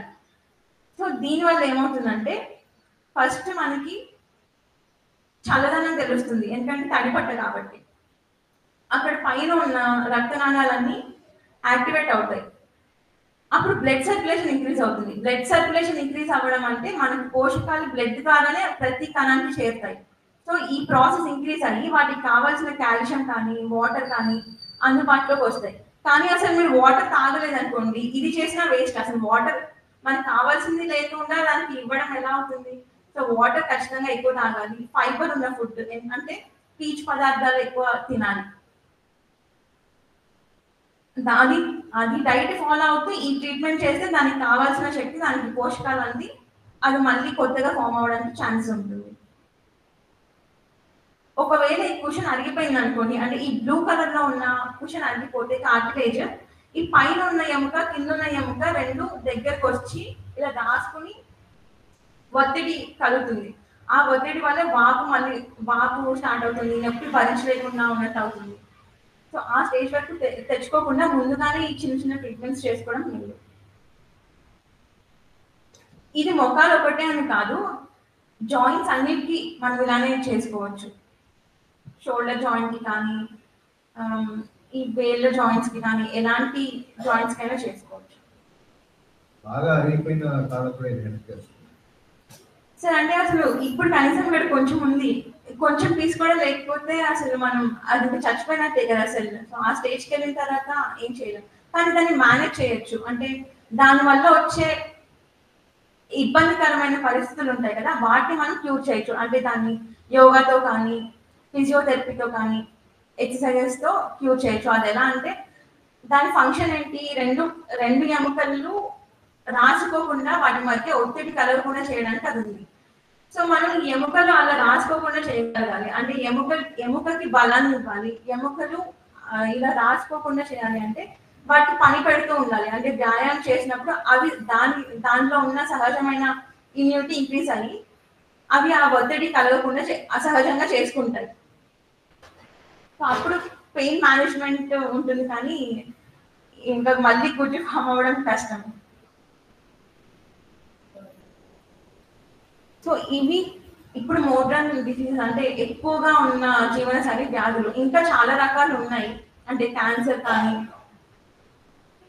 ఇంకా చాలా ఇన్ఫెక్షన్స్ డిసీజెస్ కూడా మన లైఫ్ స్టైల్ వల్ల, అంటే మన పేరుకున్న చెత్తని క్లియర్ చేయకపోతే మన బాడీ ఇమ్యూనిటీ సిస్టమ్ అంతా ఆ చెత్తని క్లియర్ చేసే ప్రాసెస్ లో ఉంటుంది. ఈ లోపల బ్యాక్టీరియా, వైరస్ ఇవన్నీ అటాక్ చేసినప్పుడు వాటిని ఎదుర్కోలేవు కదా, అంతా చెత్త అంతా ఈ చెత్త క్లియర్ చేసే ప్రాసెస్ లో ఉంటుంది. సో ఇమ్యూనిటీ తక్కువగా ఉన్నప్పుడు తొందరగా వ్యాధులు, బ్యాక్టీరియా నుంచి వచ్చే వ్యాధులు ఎక్కువ వస్తాయి. దాంతోపాటు మనకి ఇంకొకటి చెప్పొచ్చు, యాంగ్జైటీ డిసీజెస్ అన్నాం కదా, అంటే ఒత్తిడి వల్ల వచ్చే రోగాలు. మన బాడీలో పేరుకున్న చెత్త అంతా చెమట రూపంలో కానీ, గాలి రూపంలో కానీ, విసర్జన రూపంలో కానీ బయటకు వెళ్ళాలని చెప్పుకున్నాం. కానీ ఒకవేళ అవన్నీ ఇనాక్టివ్ అయిపోయి, ఇప్పుడు లంగ్స్ ఇనాక్టివ్ అయిపోయాయి అనుకోండి, ఎక్కువ చెమట పడుతుంది వాళ్ళకి. ఎందుకంటే లంగ్స్ ద్వారా పోవాల్సిన వ్యర్థ పదార్థాలన్నీ చెమట రూపంలో పోతాయి. అలాగే చెమట పట్టకుండా ఉంటే ఆ చెమట ద్వారా పోవాల్సినవన్నీ లంగ్స్ మీద లోడ్ ఎక్కువయ్యి మనకి కఫం ఫామ్ అవుతుంది. దాన్ని ఆస్తమా అంటాము. ఒకవేళ చెమట కానీ అంటే మన శరీరం పైన ఉన్న స్కిన్ కానీ లంగ్స్ కానీ రెండు పనిచేయకుండా, డైజెషన్ కూడా మంచిగా అవ్వకుండా ఉన్నప్పుడు మనకి యాక్నే కానీ, పింపుల్స్, స్కిన్ డిజార్డర్స్ ఇవన్నీ ఫామ్ అవుతాయి. అంటే చెమట ఎక్కువ పట్టదు కానీ బయటికి పోవాలి, లంగ్స్ పని చేయట్లేదు, డైజెషన్ సరిగ్గా అవ్వట్లేదు, ఇంట్రెస్ట్ అంటే ప్రేగులు సరిగ్గా పని చేయట్లేదు, ఇంకా ఏ దారి లేక ఈ యాక్నే రూపంలో బయటకు వస్తూ ఉంటాయి. సో అలా యాక్నే కానీ ఇంకా అన్ని రకాల చర్మ వ్యాధులన్నీ అలాగే ఫామ్ అవుతాయి. ఇవన్నీ క్యూర్ చేసుకోవాలంటే ఖచ్చితంగా ఫస్ట్ మన ప్రేగులు శుభ్రంగా ఉండాలి. ఆ ప్రేగులు శుభ్రంగా ఉండాలి అంటే సరైన ఆహారం తీసుకోవాలంటే చెత్త పేరుకుపోయేలా ఉన్న ఆహారం కాకుండా మన బాడీని క్లీన్ చేసే ఆహారాలు, అంటే పీచు పదార్థం ఎక్కువ ఉంటే చెత్తతో, అంటే ఆ పీచు పదార్థం ఎప్పుడు అరిగిపోదు, అంటే మనకి తిన్న ఆహారం అంతా అరిగి గ్లూకోజ్ గా మారుతుంది కానీ ఈ పీచు పదార్థం అరగదు. ఏం చేస్తుందంటే అది లోపలికి వెళ్ళి చెత్తనంతా ఇలా దగ్గరికి పీల్చి బయటికి పంపించేస్తూ ఉంటుంది అనమాట. అంటే అది ఖచ్చితంగా ఫ్లో అవుతూ ఉంటుంది, బయటకు వచ్చేయడానికి అది చూస్తుంది ఫైబర్ అనేది. సో పీచు పదార్థం ఖచ్చితంగా తినాలి. ఓకే సార్, అన్ని రా వెజిటేబుల్స్ అంటే అన్ని కూరగాయలలో, పచ్చి కూరగాయలలో ఖచ్చితంగా ఫైబర్ ఉంటుంది. మన ఫైబర్ కోసం చపాతీ తినాల్సిన అవసరం లేదు, అన్నం మానాల్సిన అవసరం లేదు. పచ్చి కూరగాయలు యాడ్ చేసుకుంటే చాలు. మానేయాల్సినవి పక్కన పెట్టి ఏమేమి తినాలో అవి మనం నేర్చుకోవాలి. సో కూరగాయలు ఖచ్చితంగా తినాలి. పచ్చి కూరగాయలు ఒక కప్ అయినా సరిపోతుంది సార్. 100 గ్రామ్స్ ఒక చిన్న కప్. అంటే ఇప్పుడున్న లైఫ్ స్టైల్ ఒక్క పూట తిన్నా చాలు, ఒక కప్ తిన్నా చాలు. అది మెల్లగా పెంచుకుంటూ 2 టైమ్స్ తినేలాగా చేసుకోవచ్చు.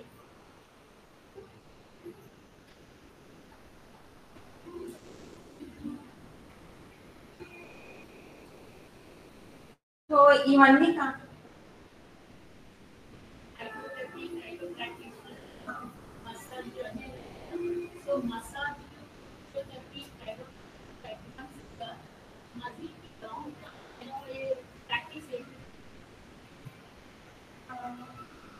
ఇప్పుడు కైరోప్రాక్టిక్ అంటే మనం మజిల్ ని చేయము, ఎముక మీద కాన్సన్ట్రేట్ చేస్తాం. కైరోప్రాక్టిక్స్ అంటే ఓన్లీ వెన్నెముక మీద కాన్సన్ట్రేట్ చేసి వెన్నెముకలో ఉన్న ఇబ్బందుల వల్ల రోగాలు వస్తాయని చెప్తాము.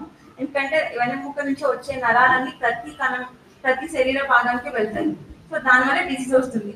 కాబట్టి వెన్నెముకను క్లియర్ చేస్తే మిగతా అన్ని క్లియర్ అవుతాయని నమ్ముతాం. పై నుంచి లోపల మనం ప్రెషర్ అప్లై చేస్తాం, అంటే సర్క్యులేషన్ ఇంక్రీజ్ అవుతుంది. హ్యాపీ హార్మోన్స్ అంటే ఇప్పుడు మనం ఎవరైనా ముట్టుకున్నారనుకోండి, లేదంటే మనమే ఏదైనా కుక్కని ఇలా నిమురుతూ ఉన్నాం అనుకోండి, మనకి ఎంత రిలాక్స్ గా అనిపిస్తుంది. అది బాడీ సహజమైన లక్షణం అనమాట. కాబట్టి మనం ఎవరైనా ముట్టుకున్నప్పుడు కూడా, ఎవరైనా హక్ చేసుకుంటే మనకి హ్యాపీ హార్మోన్స్ రిలీజ్ అవుతాయి. సో మసాజ్ లో అలానే ప్రతి ఎముక వరకు మనం ప్రెషర్ పెట్టినప్పుడు ప్రతి భాగానికి సర్క్యులేషన్ పెరిగి ఈ హ్యాపీ హార్మోన్స్ రిలీజ్ అవుతాయి. అప్పుడు మళ్ళీ మెటబాలిజం ఇంక్రీజ్ అవుతుంది. సర్క్యులేషన్ ఇంక్రీజ్ అవుతుందంటే అది పోషకాలు తీసుకెళ్తుంది, అది శక్తిగా మారుతుంది. ఎలిమినేటివ్ ప్రాసెస్ కూడా స్టార్ట్ అవుతుంది. సో మజిల్ కి కావాలి అంటే ఖచ్చితంగా ఎక్సర్సైజ్, మసాజ్ అండి. కైరోప్రాక్టిస్ అంటే యోగా, మసాజ్. ఇవన్నీ అసలు లైఫ్ స్టైల్ డిసీజెస్ లో మనం ఏమేమి అంటే జనరలైజ్ గా ఇప్పుడు ఒక్కొక్క దానికి చూసాము, కానీ అన్నిటికీ అసలు రాకుండా ఉండడానికి వచ్చిన తర్వాత ఏం చేయాలి అని చెప్పుకున్నాము. మనం లైఫ్ స్టైల్ అంటే రొటీన్ కదా, అంటే ఒక బయోలాజికల్ క్లాక్ ఉంటుంది, షెడ్యూల్ ఈ టైంలో ఇచ్చేయాలి, ఆ టైంలో ఇచ్చేయాలి అని. సో ఇవన్నీ బ్యాలెన్స్. ఇప్పుడు మనం ఆల్రెడీ తప్పిపోయాం, అంటే ఆ సహజమైన షెడ్యూల్ నుంచి పక్కకు వచ్చేసాం. అది మళ్ళీ ఎలా తిరిగి తీసుకొని రావాలంటే ఫస్ట్ మనం నిద్ర లేవడం, నిద్ర పోవడం గురించి మాట్లాడుకోవాలి. ఆ తర్వాత మిగతావన్నీ బ్యాలెన్స్ అవుతాయి. సో సూర్యకాంతి అంటే సన్లైట్ కి ఎక్స్పోజ్ అయినప్పుడు మన బ్రెయిన్ ఒక స్టిమ్యులస్ ని అంటే ఒక సిగ్నల్ ఇస్తుంది, ఒక హార్మోన్ రూపంలో ఒక కెమికల్ రిలీజ్ అయ్యి మనం మేల్కొనే ఉండాలి, యాక్టివ్ గా ఉండాలి, పని చేయాల్సిన టైం అని మన బాడీకి మన బ్రెయిన్ చెప్తుంది. సో ఒకవేళ మనం ఎండకి ఎక్స్పోజ్ అవ్వలేదు, ఆ హార్మోన్ రిలీజ్ అవ్వదు, ఎప్పుడు మత్తుగా నిద్రపోవాలి అనిపిస్తూ ఉంటుంది.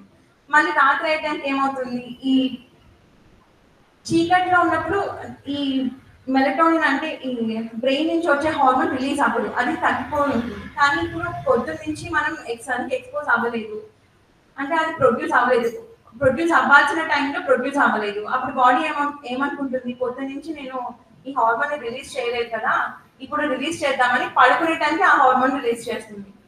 అప్పుడు ఇంకా నిద్ర ఏం పడుతుంది, ఆ హార్మోన్ ఖచ్చితంగా మనల్ని యాక్టివ్ గా ఉండడానికి హెల్ప్ చేస్తుంది. సో నిద్రపోవాల్సిన టైంలో నిద్ర పట్టదు. కాబట్టి సూర్యకాంతి ఖచ్చితంగా కావాలి. అది సూర్యకాంతికి మనం ఎక్స్పోజ్ అయినప్పుడే నిద్ర ఖచ్చితంగా పడుతుంది, మంచిగా పడుతుంది, ఎలాంటి ఇబ్బంది లేకుండా పడుతుంది, కరెక్ట్ టైంకి నిద్ర పడుతుంది. అలాగే ఈ నైట్ అంతా నిద్రపోయినప్పుడు ఖచ్చితంగా పొద్దున ఫోర్స్ఫుల్ గా కాకుండా ఎలాంటి ఇబ్బంది లేకుండా మనం లేవగలుగుతాం. నెక్స్ట్ యోగా. మనం ఎలానో ఇప్పుడున్న లైఫ్ స్టైల్లో చెమట పట్టేలా పని చేయలేము, కాబట్టి చెమట పట్టడానికి యోగా కానీ లైట్ అయినా పర్లేదు, కానీ లైట్ న్యాచురల్ కాదు కదా, మనకి సన్ లో ఎక్స్పోజ్ అయినంత ఎఫెక్టివ్ గా మనం లైట్ లో ఎక్స్పోజ్ అయినప్పుడు ఆ హార్మోన్ మెలటోనిన్ రిలీజ్ అవ్వదండి. అంటే ఇప్పుడు సన్ కి ఒక 1 hour ఎక్స్పోజ్ అయినా అది చాలా సరిపోతుంది, అంటే ఆ హార్మోన్ రిలీజ్ అవుతుంది కదా, ఆ హార్మోన్ డే అంతా బ్యాలెన్స్ అవుతూ ఉంటుంది. సో నైట్ అయ్యేసరికి తగ్గిపోతుంది, చీకటి పడేయడానికి. మెలటోనిన్ సార్, సన్ రైజ్ తో ఇంక్రీజ్ అయ్యేది మెలటోనిన్. నిద్రపోయినప్పుడు మెలటోనిన్ తగ్గిపోతుంది సార్.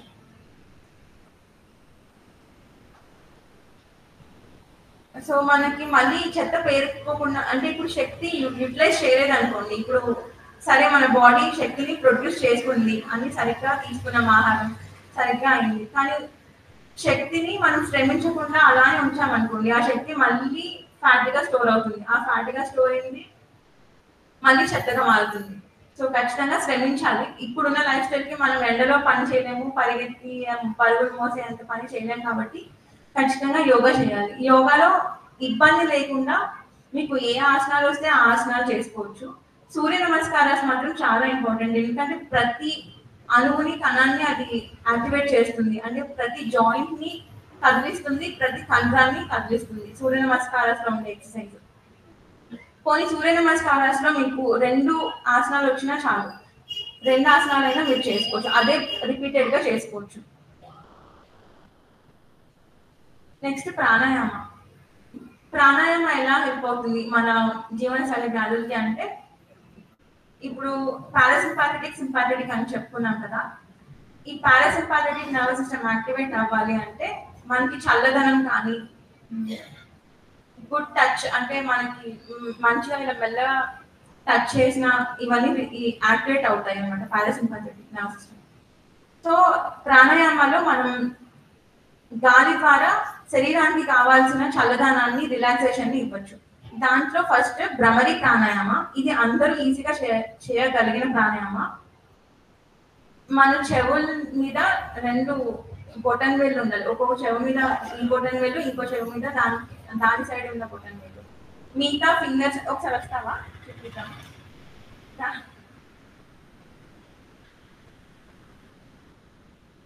బొటన్ వేళ్ళు చెవుల పైన ఉండాలి, మిగిలిన వేళ్ళు కంటి మీద,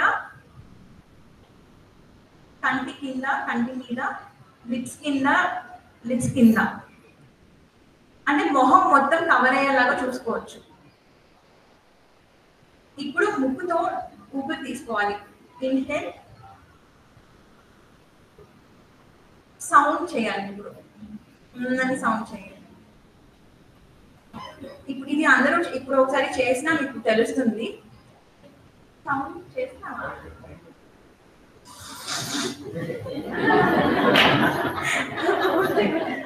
ఇలా పెట్టుకున్నప్పుడు మెల్లగా డీప్ గా, అంటే లంగ్స్ వరకు తెలిసేలాగా ఊపిరి తీసుకొని అంటే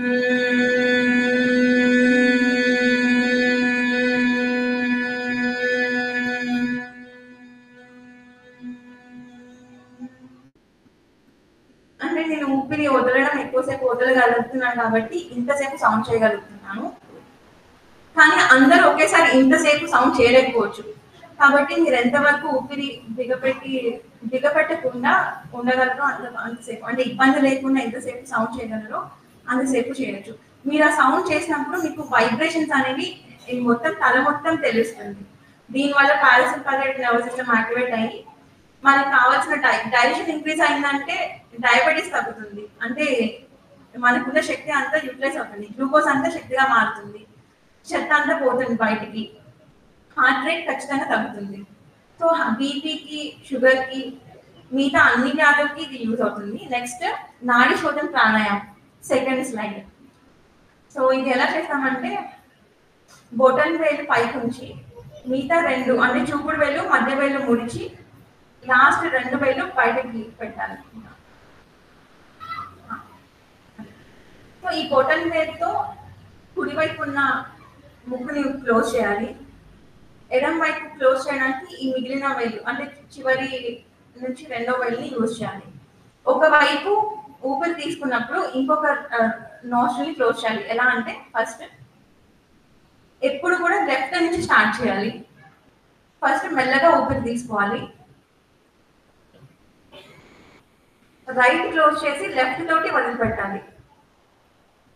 ఫస్ట్ రెండింటితోటి ఊపిరి తీసుకొని రైట్ క్లోజ్ చేసి లెఫ్ట్ ఒక్కదాంతోనే వదిలిపెట్టాలి. నెక్స్ట్ లెఫ్ట్ క్లోజ్ చేసి రైట్ తోటి ఊపిరి తీసుకోవాలి. ఇప్పుడు రైట్ క్లోజ్ చేసి లెఫ్ట్ తో వదిలిపెట్టాలి. మళ్ళీ లెఫ్ట్ నుంచి తీసుకొని రైట్ వదిలిపెట్టాలి. ఆల్టర్నేట్ అనమాట, ఒక దాంట్లో తీసుకుంటే ఇంకొక దాంట్లో వదిలిపెట్టి మళ్ళీ వదిలిపెట్టిన దాంట్లో ఊపిరి తీసుకొని నెక్స్ట్ దాంట్లో వదిలిపెట్టాలి. ఇది చేస్తే బీపీ, షుగర్, క్యాన్సర్ కూడా క్యూర్ అవుతుంది. స్ట్రెస్, యాంగ్జైటీ ఇవన్నీ తగ్గుతాయి.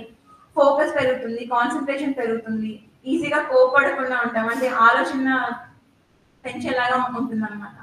అంటే mind body. Sir yoga pranayama YouTube లో వీడియోలు చాలా మంది చేస్తున్నారు, చేయొచ్చు, కానీ యూట్యూబ్ లో అన్ని ఫాలో అవ్వకండి. సెంట్రల్ గవర్నమెంట్ అప్రూవ్డ్ ఎన్ఐఎన్ అని చెప్తాము, అంటే ఎన్ఐఎన్ పూణే నాచురోపతి ఇన్స్టిట్యూట్ అనమాట. అది వాళ్ళ ఛానల్ ఒకటి ఉంటుంది, అది ఫాలో అయితే ఎగ్జాక్ట్ గా ఏం చేయాలి, ఎలా చేయాలి, మనం ఎలా చేయగలుగుతాం అనేది వాళ్ళు క్లియర్ గా ఎక్స్ప్లెయిన్ చేస్తారు. మిగతా అన్ని ఛానల్స్ ఫాలో అవ్వాల్సిన అవసరం లేదు, అసలు ఫాలో అవ్వదు కూడా. ఎందుకంటే ఎన్ఐఎన్ లో రీసెర్చ్ చేసి ఎవరు ఎలా చేయగలరు, ఎలా చేస్తే మంచిది అని రీసెర్చ్ చేసి వాళ్ళు మనకు చెప్తారు. ఇప్పుడు మనకి కామన్ యోగా ప్రోటోకాల్, అంటే యోగా డే రోజు చేయించే యోగా కూడా అక్కడ వాళ్ళు చెప్పి అది అప్రూవ్ చేస్తేనే మనకి ఇస్తుంది గవర్నమెంట్. సో ఎన్ఐఎన్ అని ఉంటుంది, పూణే నాచురోపతి ఇన్స్టిట్యూట్ అని చెప్పినా మీకు తెలుస్తుంది. సార్ మళ్ళీ ట్రైనింగ్స్ లో కూడా ప్రాబ్లం ఉంది సార్. ఒక 6 months కోర్స్, 1 year కోర్స్ చేస్తారు. వాళ్ళకి కామన్ యోగా వస్తుంది, కానీ బీపీకి ఏం చేయాలి, ఏం చేయకూడదు, షుగర్కి ఏం చేయాలి, ఏం చేయకూడదు, ఇవి వాళ్ళకి తెలియదు. కాబట్టి ఎవరైనా అంటే నాచురోపతి అండ్ యోగాలో మేమైతే 5.5 years పేషెంట్స్ మీద చదివి చేస్తాం. సో మీకు నాచురోపతి చదివిన డాక్టర్ నుంచి అవైలబిలిటీ ఉంటే వాళ్ళ నుంచి నేర్చుకోండి యోగా. లేదు అంటే ఎన్ఐఎన్ పూణేని ఫాలో అవ్వచ్చు, వాళ్ళు మనకి ఎలాంటి హాని జరగకుండా ఎలా చేయాలో చెప్తారు కాబట్టి అది ఫాలో అవ్వచ్చు. అది నెక్స్ట్ బీపీకి మెయిన్ గా కావాల్సింది రిలాక్సేషన్. సో దానికి హెల్ప్ అయ్యేది శీతకారి. మీరు థర్డ్ స్లైడ్ అంటే బ్లూ స్లైడ్ చూస్తే అది శీతకారి అంటాం. అంటే పళ్ళని దగ్గరికి పెట్టి ఇలా పెట్టి పంటితోటి, అది శీతలి. ఒకసారి శీతకారి అంటే అని చెప్తాను కదా, అలా కాదు. పళ్ళు బిగించి పీల్చాలి, ముక్కుతోటి వదలాలి, నోట్ తోటి పీల్చి ముక్కుతోటి వదిలిపెట్టాలి. మీకు చేస్తే తెలుస్తుంది, చల్లగా టంగ్కి చల్లగా తెలుస్తుంది నాలుగుకి. ముక్కుతోటి వదలాలి, నోటితోటి తీసుకోవాలి. ఇంకొకటి శీతలి. శీతలి అంటే ఇందాక ట్యూబ్ లాగా చేసాం కదా, అంటే చూపించు. టంగ్ ని రోల్ చేయాలి, ట్యూబ్ లాగా చేయాలి టంగ్ ని, నాలుకని. ఇది అందరూ చేయలేకపోవచ్చు, చాలా మందికి ఇది రాదు, కాబట్టి శీతకాలి చేసినా పర్లేదు. ఇది వచ్చిన వాళ్ళు మళ్ళీ ఇలానే ఈ గొట్టం ద్వారా వచ్చే గాలి మనకి చల్లగా వస్తుంది. మళ్ళీ ఊపిరి వదిలేటప్పుడు ముక్కుతోటి వదిలిపెట్టాలి. ఇవన్నీ అట్లీస్ట్ 10 సార్లు చేయగలిగితే, 10 సార్లు అంటే ఒకసారి స్టార్ట్ చేస్తే 10 రౌండ్స్. ఇప్పుడు పొద్దున ఒక 10 రౌండ్స్, ఈవినింగ్ ఒక 10 రౌండ్స్, ఈ 4 చేసుకోగలిగితే బీపీని కంట్రోల్ చేయొచ్చు, షుగర్ని కూడా కంట్రోల్ చేయొచ్చు. స్ట్రెస్ కంట్రోల్ అవుతుంది, మళ్ళీ మన డైజెషన్ కూడా ఇంప్రూవ్ అవుతుంది. యోగ నిద్ర, ఇది కూడా అందరూ చేయగలరు. ఇప్పుడు ఒకసారి చేయండి, నేను చెప్తాను. అందరూ వాళ్ళకి ఫ్రీగా కూర్చోండి, ఇబ్బంది లేకుండా ఉన్న ఆసనాలు ఎలా అయినా కూర్చోవచ్చు. టేబుల్ పైన కానీ, కుర్చీలో, బెడ్ పైన పడుకొని ఎలా అయినా చేయొచ్చు. కాకపోతే మీరు కుదిరినప్పుడు శవాసనాలు ఈ యోగ నిద్ర చేయండి.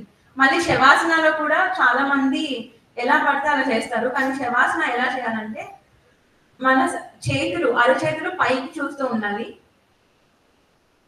మన చేతులు ఎప్పుడు శరీరానికి దూరంగా ఉండాలి. ఇక్కడ సెకండ్ స్లైడ్ లో చూడొచ్చు మీరు. కాళ్ళు కూడా ఎంత వరకు వీలైతే అంత దూరంగా జరిపి సైడ్ కి వంచాలి. అంటే ఇప్పుడు అరిపాదం ఇలా సైడ్ కి ఉండాలి, కానీ నిలువుగా ఉండకూడదు, సైడ్ కి ఇలా రిలాక్స్ గా పెట్టుకోవాలి. ఇది ఎగ్జాక్ట్ శవాసన. కానీ చాలా బెనిఫిట్స్ ఉన్న ఆసనం కూడా ఇదే. సో శవాసనం ఒక్కటి చేసినా, కరెక్ట్ గా చేస్తే మీకు అన్ని బెనిఫిట్స్ వస్తాయి. ఇది అందరూ చెప్తారు ఇలానే, అంటే ఈ ఒక ఆసనం చేస్తే చాలు, ఇంకేం చేయక్కర్లేదు అని ఏదో క్యాజువల్ గా చెప్తారు. కానీ నేను నిజంగానే రీసెర్చ్ లో నాకు అనిపించింది కాబట్టి చెప్తున్నాను. యోగ నిద్ర అయితే నేను చాలా చేంజెస్ చూసాను. కాబట్టి ఇది అంటే మీకు ఇప్పుడు ప్రాసెస్ చూస్తే ఎంతసేపు చేయాలో మీకే అర్థం. సో ఒకవేళ బెడ్ లేదు, మీరు బయట ఉన్నారనుకున్నప్పుడు కూడా మీరు చేసుకోవచ్చు. అంటే స్ట్రెస్ ఫీల్ అయినా, ఏదైనా ఇబ్బందిగా అనిపించినా ఇది చేసుకోవచ్చు. కూర్చొని జస్ట్ నార్మల్ గా ఫ్రీగా కూర్చోండి. ఇప్పుడు నేను చెప్పినట్టు ఫాలో అయితే చాలు. కళ్ళు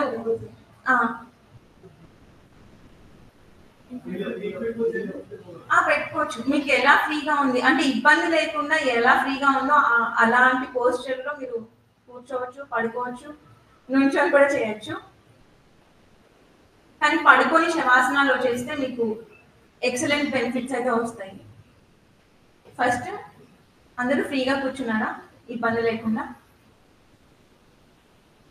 కళ్ళు క్లోజ్ చేసుకోండి. హ్యాండ్స్ మీరు చేయి పైన, అంటే మీ శరీరం పైన పెట్టుకోవచ్చు, ముడిచి పెట్టుకోవచ్చు, ఎలా పెట్టుకోవచ్చు. కానీ ఫ్రీగా పెట్టుకుంటే బెటర్, అంటే కలిపి కాకుండా అరిచేతులు పైకి పెట్టుకుంటే బెటర్, ఆకాశాన్ని చూస్తూ పెట్టుకుంటే బెటర్. కళ్ళు మూసుకున్నారా? డీప్ గా ఊపిరి తీసుకోండి, మీకు లంగ్స్ వరకు తెలియాలి. ఇంకా చేయగలిగితే మీ కడుపులో కూడా మీకు ఊపిరి తీసుకున్నప్పుడు ఆ ఒత్తిడి తెలియాలి. మెల్లగా వదిలిపెట్టండి. సౌండ్ అసలు మనం ఊపిరి తీసుకున్నప్పుడు సౌండ్ తెలియకూడదు. అంత మెల్లగా, అంత డీప్ గా, అంత లోపలికి తీసుకోవాలి. అంతే విధంగా మెల్లగా బయటకు వదిలిపెట్టాలి. అంటే ఇప్పుడు స్టమక్ వరకు తీసుకున్నారనుకోండి, ఆ స్టమక్ లో ఉన్న గాలి కూడా బయటకు వచ్చేంత వరకు మెల్లగా వదిలిపెట్టాలి. ఇలా 3 సార్లు చేయండి. డీప్ ఇన్హలేషన్, ఊపిరి లోపలికి తీసుకోండి. Deep and slow exhalation. మీరు తీసుకున్న ఊపిరికి 2 రెట్లు వదిలిపెట్టాలి. ఇప్పుడు 4 కౌంట్స్ వరకు తీసుకున్నారంటే 8 కౌంట్స్ వరకు వదిలిపెట్టాలి. వదిలిపెట్టే గాలి ఎక్కువగా ఉండాలి. ఇంకొకసారి deep inhalation, deep exhalation.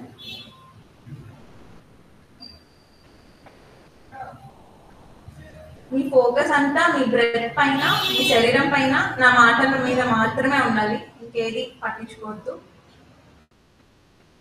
First మీ ఫోకస్ అంతా మీ కాలి బొటన వేలు మీద పెట్టండి. ఫోకస్ అంతా. అక్కడ మీరు ఏదైనా ప్రెషర్ కానీ టెన్షన్ కానీ ఏదైనా ఇబ్బంది ఫీల్ అయితే అది కంప్లీట్గా ఫీల్ అవ్వండి.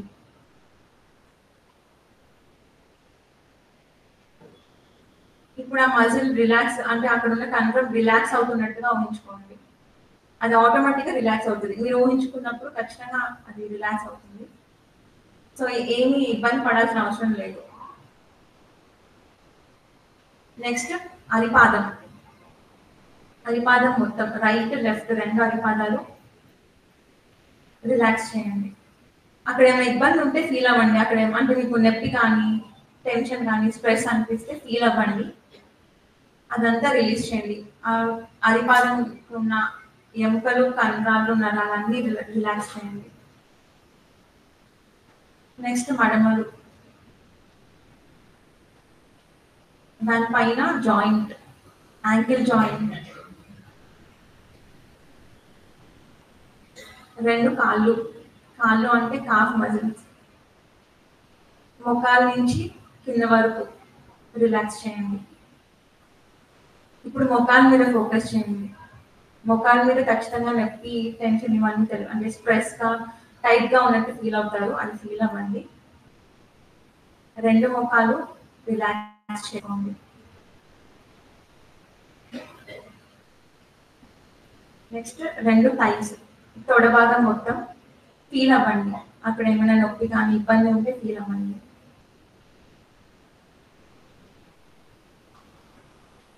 అక్కడ ఉన్న స్ట్రెస్ నొప్పి ఇవన్నీ రిలీజ్ అయిపోయి అంటే వదిలిపెడుతున్నట్టుగా ఫీల్ అయ్యి 2 తొడ భాగాలు రైట్ లెఫ్ట్ వెనక ముందు సైడ్ వీటికి ఉన్న కండరాలన్నీ రిలాక్స్ చేసుకోండి. నెక్స్ట్ హిప్ జాయింట్ అంటే సైడ్కి ఉన్న ఎముకలు ఉంటాయి కదా మనకి కింద భాగంలో, ఆ ఎముక దగ్గర ఉన్న కండరాలన్నీ రిలాక్స్ చేసుకోండి. తర్వాత పొత్తు కడుపు దగ్గర అక్కడ ఏమైనా నొప్పి కానీ ఇబ్బందిగా ఉంటే ఫీల్ అవ్వండి. అక్కడ ఉన్న మజిల్స్ అన్ని రిలాక్స్ చేసుకోండి. ఇప్పుడు కడుపు మీద ఖచ్చితంగా అందరికీ స్ట్రెస్గా ఫీల్ అవుతారు కాబట్టి ఎక్కువ ఫీల్ అవ్వండి. ఫస్ట్ ఆ ఇబ్బందిని ఫీల్ అవ్వండి. అక్కడ ఏం నొప్పి ఉంది, ఏం టెన్షన్ ఉంది, అసలు ఎలా ఉంది కడుపు దగ్గర అది ఫీల్ అవ్వండి.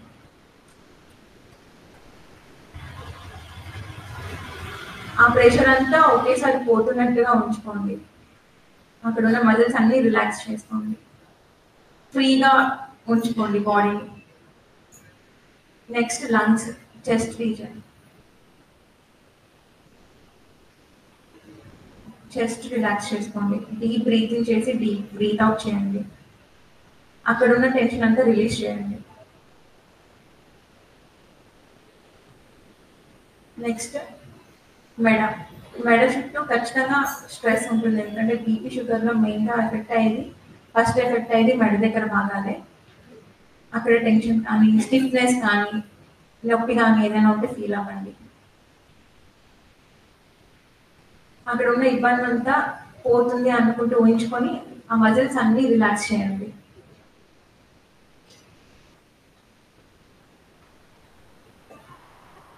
మెడ ముందు పాదం వెనక పాదం చుట్టూ. నెక్స్ట్ అలానే వెన్నెముక మీద కాన్సన్ట్రేట్ చేయండి. ఇప్పుడు స్పైనల్ కార్డ్ వెన్నెముక స్ట్రైట్గా నిటారుగా ఉండేలాగా కూర్చోండి. అక్కడ ఉన్న మజిల్స్ అంటే ఆ వెన్నెముకకి అటాచ్ అయిన కండరాలన్నీ రిలాక్స్ అవుతున్నట్టు ఉంచుకోండి. నెక్స్ట్ అన్నిటికన్నా ఇంపార్టెంట్ మన హెడ్, ఫేస్ నుంచి స్టార్ట్ చేసి మన తల వరకు. ఫస్ట్ మన పెదాలు రిలాక్స్ చేసుకోండి. బిగబెట్టి పెట్టకుండా ఫ్రీగా. ముక్కుకి చుట్టూ ఉన్న కండరాలు, మన బుగ్గలో ఉన్న మజిల్స్ కండరాలు నరాలు అన్ని ఫ్రీగా. చెవులు, మన బాడీలో చెవులు చాలా ఇంపార్టెంట్. చెత్త బయటకు వెళ్ళాలన్నా లోపలికి రావాలన్నా మనం బ్యాలెన్స్గా ఉండాలన్నా చెవులు మనకి బాగా యూజ్ అవుతుంది. సో చెవులు రిలాక్స్ చేయండి. తర్వాత రెండు కళ్ళు, కంటి రెప్పలు, కనుగుడ్లు ఇవన్నీ రిలాక్స్ చేసుకోండి. నుదురు నుదురు రిలాక్స్ చేయండి. తర్వాత తల ముందు భాగం రిలాక్స్ చేయండి. మధ్య భాగం మీద కాన్సన్ట్రేట్ చేయండి.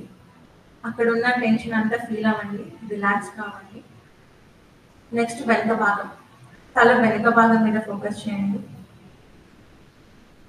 అక్కడ ఉన్న టెన్షన్, స్ట్రెస్ అంతా ఫీల్ అవ్వండి. ఫస్ట్ ఇబ్బందిని ఫీల్ అయితేనే దాన్ని బయటకి పంపించగలం.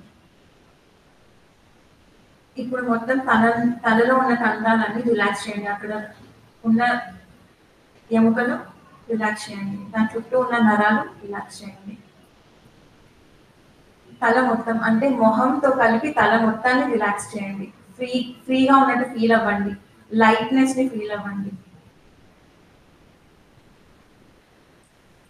ఇప్పుడు కంప్లీట్ బాడీ తల నుంచి బొటన వేలు వరకు అంతా ఫ్రీగా ఉన్నట్టు ఊహించుకోండి. బాడీ తేలుతున్నట్టుగా ఊహించుకోండి. ఏ ఇబ్బంది లేకుండా, ఏ నొప్పి లేకుండా, ఏ బరువు లేకుండా ఫ్రీగా.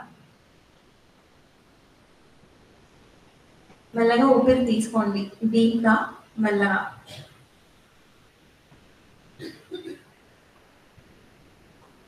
డీప్గా వదిలిపెట్టండి, మెల్లగా వదిలిపెట్టండి.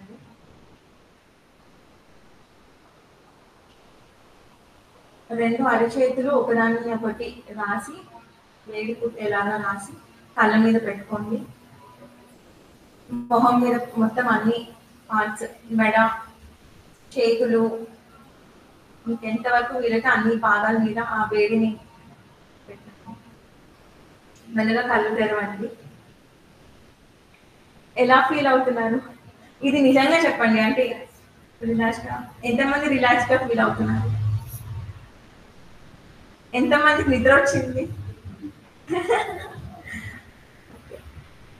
శవాసన చేసినప్పుడు కూడా మనం స్టార్టింగ్ కరెక్ట్గా చేస్తే ఖచ్చితంగా నిద్రపోతాం. ఒక 1 minute చేసినా మనకి ఖచ్చితంగా నిద్ర వస్తుంది శవాసన చేసినప్పుడు.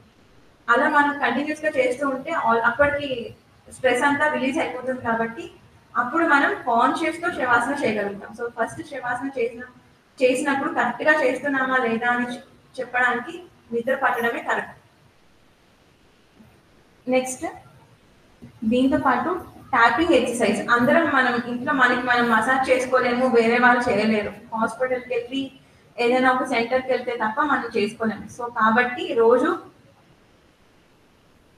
ఈ ఒక్క ఎక్సర్సైజ్ చేసుకుంటే మసాజ్ ఆక్యుప్రెషర్, ఆక్యుపంక్చర్ చేసిన ఎఫెక్ట్స్ అన్ని మనకి కలుగుతాయి. ఎందుకంటే ఇది చేయడం వల్ల ప్రతి భాగానికి, ప్రతి అణువు, ప్రతి కణానికి సర్క్యులేషన్ పెరుగుతుంది. అంటే బ్లడ్ ఫ్లో ఇంక్రీజ్ అవుతుంది. దానివల్ల ఇంకా చాలా బెనిఫిట్స్ కంటిన్యూస్గా వస్తూనే ఉంటాయి. సో ఫస్ట్ ఈ ప్రాసెస్ చూద్దాం. ఫస్ట్ హెడ్ తోటి అంటే తలతోటి స్టార్ట్ చేయాలి. రెండు అరచేతుల్ని తలపైన పెట్టి ట్యాప్ చేయాలి.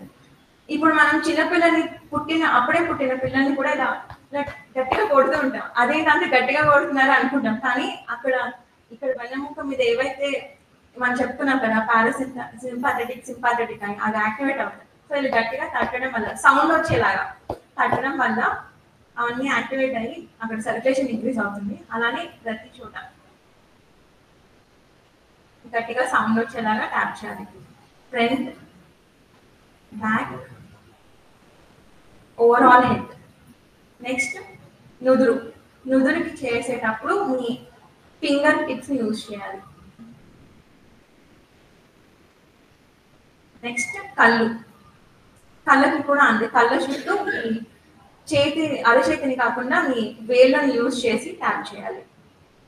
రెండు కళ్ళు చుట్టూ. ఇప్పుడు రివర్స్ అంటే ఒక రౌండ్ క్లాక్ వైజ్ చేస్తే ఇంకొక రౌండ్ యాంటీ క్లాక్ వైజ్ చేయాలి. ముక్కు మీద సేమ్ అలానే వేలు యూజ్ చేసి ట్యాప్ చేయాలి. నెక్స్ట్ మన చెంపలు వేసుకుంటాం కదా గుడి దగ్గర. సో దానివల్ల బెనిఫిట్స్ ఇవే అన్నమాట. మన పెద్దోళ్ళు ఇది ఊరికే చెప్పలేదు, మనమే చాదస్తాలుగా మార్చుకున్నాం. అంటే మూఢాచారాలుగా మార్చుకునేది మనమే. వాళ్ళు సైంటిఫికల్ గా బాగానే ఉన్నారు, కానీ మనకి ఎప్పుడైతే బ్రిటిష్ వాళ్ళు వచ్చి మన సైంటిఫికల్ పేపర్స్ అన్ని పోయాయో మనం అవన్నీ మూఢాచారాలుగా మార్చేసుకున్నాం. అదే మన గురువు గారు కూడా చెప్తారు కదా, ఈ సనాతన ధర్మాన్ని నేను పాడు చేయడానికి రాలేదు, ఏవైతే మూఢాచారాలుగా మార్చారో మీరు వాటిని మళ్ళీ పునరావృతం చేయడానికే మహానుభావులు ఉద్భవిస్తారు అని చెప్తారు గురువు గారు ఒక దాంట్లో.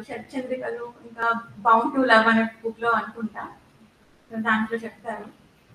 నెక్స్ట్ చెవుల్ని ట్యాప్ చేయలేము కాబట్టి రుద్దాలి. ఈ బొటన వేలు చూపుడు వేలు యూజ్ చేసి చెవిని ఇలా ఇచ్చినట్టుగా ఇలా లాగినట్టుగా మసాజ్ చేయాలి.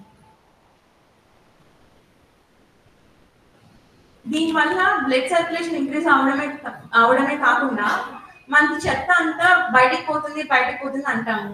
అసలు ఎలా పోతుంది? ఇప్పుడు పోషకాలు అంటే బ్లడ్ రూపం, గ్లూకోజ్ రూపంలో బ్లడ్ నుంచి కణంకి వెళ్తాయి. మరి కణంలో పేరుకుపోయిన చెత్త ఎలా వస్తుందంటే దానికి కూడా బాడీలో ఒక డ్రైనేజ్ సిస్టమ్ ఉంది, దాన్ని లింఫాటిక్ డ్రైనేజ్ అంటాం. సో అలా ప్రతి కణంలో ఉన్న చెత్త అంతా పేరుకుపోయి బయటకు వస్తుంది.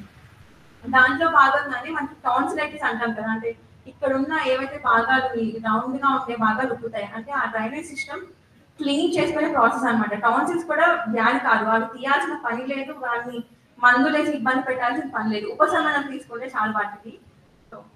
నెక్స్ట్ మన మెడని ట్యాప్ చేయండి. మీరు ఫింగర్స్ యూజ్ చేయొచ్చు, మీకు కుదిరినట్టు ఇలా ట్యాప్ చేయొచ్చు, లేదంటే మీ అరచేతిని ఇలా ముడిచి కూడా ఇలా చేయొచ్చు. సో ఈ మెడ చుట్టూ ఉన్న భాగాల్లోనే మెయిన్ గా ఈ డ్రైనేజ్ సిస్టమ్ యొక్క మెయిన్ పార్ట్స్ ఉంటాయి అన్నమాట. సో వీటిని యాక్టివేట్ చేస్తే చెత్త ఈజీగా బయటకు పోతుంది. నెక్స్ట్ షోల్డర్స్, ఇది కూడా అంతే, వేలతో చేయొచ్చు, అరచేతితో కూడా చేయొచ్చు. లెఫ్ట్ రైట్ బ్యాక్, ఈ షోల్డర్ కి వెనక వైపు వెనుముక్క, ఒకసారి రివర్స్ తీసుకో. వెనుముక్క చేసేటప్పుడు మనకి చెయ్యి ఇలా అందరు కాబట్టి ఇలా అయినా చేయొచ్చు, చెయ్యి వెనక భాగాన్ని యూజ్ చేయొచ్చు అరచేయి అందకపోతే. తర్వాత చేతులు గట్టిగా సౌండ్ వచ్చేలాగా ట్యాప్ చేయాలి. రైట్, మరి ఓకే ఆపండి. ఇవంటే మనం అరచేతుల్లో ట్యాప్ చేసాము, అరచేతుల్లో ఎలా ట్యాప్ చేయాలి? కరెక్ట్, క్లాపింగ్, గట్టిగా అందరూ పెద్ద ట్యాప్ చేయాలి.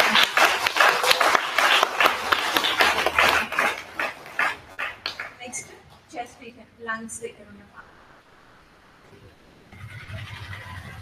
సైడ్స్, మన ఆర్మ్ పిట్స్ కింద కూడా, అంటే మెయిన్ గా ఉండే డ్రైనేజ్ సిస్టమ్స్ పార్ట్స్ అన్ని ఈ ఆర్మ్ పిట్స్ కింద, ఈ మెడ చుట్టూ ఇక్కడే ఉంటాయి కాబట్టి మెయిన్ గా వాటిని యాక్టివేట్ చేసుకున్నాం. కడుపు పైన మనం మసాజ్ చేసినప్పుడు మెయిన్ ఇక్కడ ఎక్కువ మజిల్ ఉంటుంది కాబట్టి పెద్దగా ఉన్న మజిల్స్ ని మనం ఈ వేలతోటి ప్రెషర్ అప్లై చేయలేం కాబట్టి అరచేతుల్ని యూజ్ చేసి ఇక్కడ ఉన్న మజిల్ ని లిఫ్ట్ చేస్తాం, అంటే పైకి లాగి మళ్ళీ కిందకి రాస్తాం అనమాట మసాజ్ టెక్నిక్స్ లో. సో అలా చేయగలిగితే మీరు ఇలా కడుపు చుట్టూ చేయొచ్చు, లేదు మాకు అంత అవగాహన లేదు అనుకుంటే జస్ట్ ఇలానే ట్యాప్ చేయొచ్చు అరచేతితో, లేదు అంటే ఇలా ఒక చేతిని యూజ్ చేసి పైకి, ఇంకో చేతిని యూజ్ చేసి కిందకి.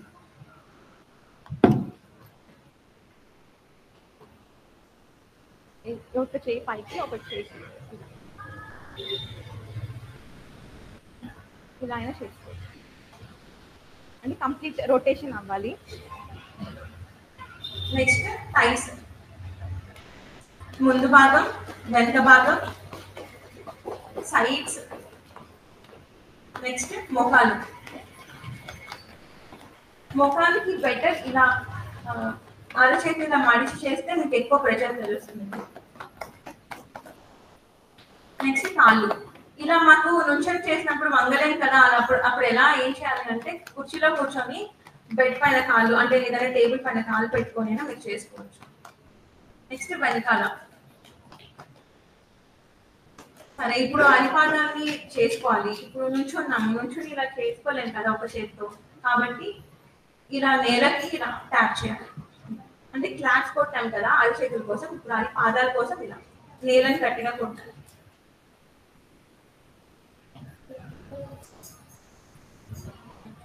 ఇదంతా కంప్లీట్ అయిన తర్వాత మీకు బాడీ మొత్తం ఒక వైబ్రేషన్ ఫీలింగ్ కానీ లేదంటే చల్లగా అనివ్వడం కానీ మొద్దుబారినట్టు అవ్వడం కానీ అవుతుంది. అది నార్మలే. సో భయపడాల్సిన అవసరం లేదు. ఎందుకంటే కంప్లీట్ బ్లడ్ సర్క్యులేషన్ ఇంక్రీజ్ అవుతుంది అంటే ఒక చోట పెరగడం ఒక చోట తగ్గడం లాస్ట్ కి మళ్ళీ బ్యాలెన్స్ అవ్వడం జరుగుతుంది. ఇది బాడీ ప్రాసెస్ కాబట్టి ఏం తప్పలేదు. ఎలా అనిపిస్తుంది మీకు? వైబ్రేషన్ ఇస్తుంది. ఓకే, నీకు నిజంగా ఏమనిపిస్తుంది? బ్లడ్ సర్క్యులేట్ అవుతుంది. అంటే ఎలా తెలుస్తుంది నీకు బ్లడ్ సర్క్యులేట్ అవుతుంది అని? ట్యాపింగ్ చేసినప్పుడు రిలాక్స్. అంటే మనం చెప్పాం కదా, మనం ఎవరైనా టచ్ చేసినప్పుడు ఆ ఫీల్ అయినప్పుడు రెండు ఉంటాయి. ఒకటి హానికరంగా ఫీల్ అయ్యే టచ్, అంటే ఇప్పుడు ఇలా వచ్చి ఇలా సడన్ గా అంటే ఆటోమేటిక్ గా కళ్ళు మూసుకున్నాడు పక్కన జరుగుతున్నాడు. ఇది నెగిటివ్ గా అంటే హానికరమైన టచ్. కానీ మెల్లగా ఇలా ఇలా అంటూ ఉంటే ఎంత రిలాక్స్ గా ఫీల్ అవుతాం. సో ఇలా జరిగినప్పుడు మనలో ఉన్న మంచి హార్మోన్స్ రిలీజ్ అవుతాయి కాబట్టి బ్లడ్ సర్క్యులేషన్ ఇంక్రీజ్ అవుతుంది. మన పారాసింపాథెటిక్ నర్వస్ సిస్టమ్ యాక్టివేట్ అవుతుంది. సో ఇది నెక్స్ట్ ఆక్యుప్రెషర్. ఆక్యుప్రెషర్ లో మనం అన్ని పాయింట్స్ మనకు తెలియదు, మనం చేసుకోలేము కాబట్టి ఒక్క పాయింట్ చెప్తాను. సో మన బొటన వేలు చూపుడు వేలుకి ఆనించినప్పుడు మీకు ఇక్కడ ఎత్తుగా ఒక కనిపిస్తుంది. అంటే ఈ రెండు ఆనించిన పెట్టినప్పుడు ఇక్కడ హైయెస్ట్ పాయింట్ అంటే ఎత్తుగా అవుతుంది కదా ఈ పార్ట్, ఇది కరెక్ట్ పాయింట్ అన్నమాట. ఈ పాయింట్ ని మసాజ్ చేసుకోండి. ఇక్కడ మీకు ఎముక తెలియకూడదు, నరం తెలియకూడదు, మజిల్ మాత్రమే ఉంటుంది. దాన్ని గట్టిగా ప్రెస్ చేయాలి. ఒకవేళ మీరు చేతితో ప్రెస్ చేసి మీకు ప్రెషర్ తెలియట్లేదు అనుకుంటే యాక్చువల్లీ జిమ్మి అని అంటాము. జిమ్మి అంటే ఒక స్టీల్ రాడ్ లా ఉంటుంది సన్నగా, స్టీల్ కానీ కాపర్ తో చేస్తాము. అది అందరూ అంటే తీసుకోలేరు, కొనుక్కోలేరు. కాబట్టి కొనుక్కోవచ్చు, చాలా తక్కువ ప్రైస్, 30 రూపీస్ ఉంటుంది. కానీ అవైలబిలిటీ ఉండదు కాబట్టి పెన్ తీసుకోండి. షార్ప్ గా ఉన్న వైపు కాకుండా బ్లంట్ గా ఉన్న వైపు, లేదంటే కొన్ని పెన్స్ కి రెండు వైపులా బ్లంట్ ఉంటుంది కాబట్టి ఆ పాయింట్ మీద గట్టిగా ప్రెస్ చేయండి.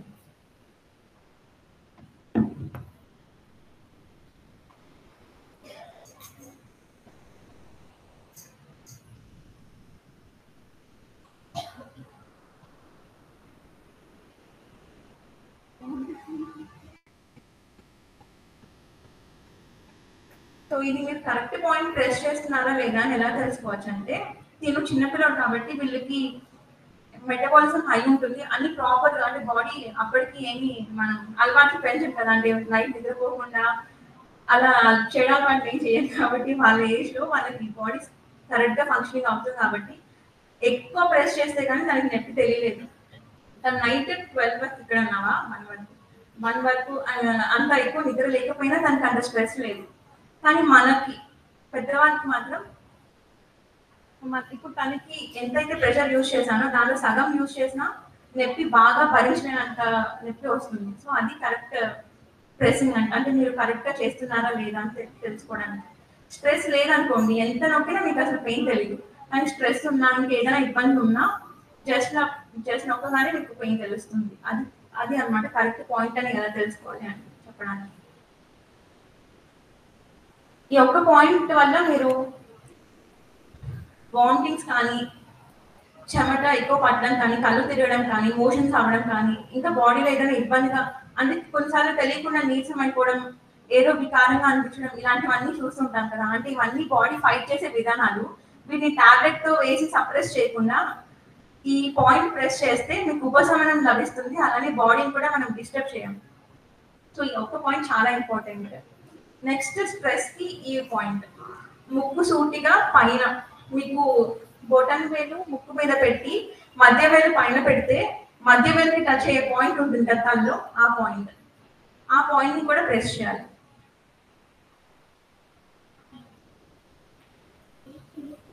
తిను చాలా ప్రెషర్ ని భరించగలుగుతున్నాడు, ఎందుకంటే తనకి స్ట్రెస్ లేదు, ఏం నొప్పులు లేవు, బాడీలో ఏమైనా పెయిన్స్ ఉన్నాయా? సో ఇలా చెప్పగలం మనం. ఏ బాడీలో ఇక్కడ సార్ అవును. సో అంటే ఇంకెవరైనా వస్తారో ఒకసారి చూపిస్తాను పెద్దవాళ్ళు, అప్పుడు మీకు అర్థమవుతుంది వాళ్ళ రియాక్షన్ బట్టి.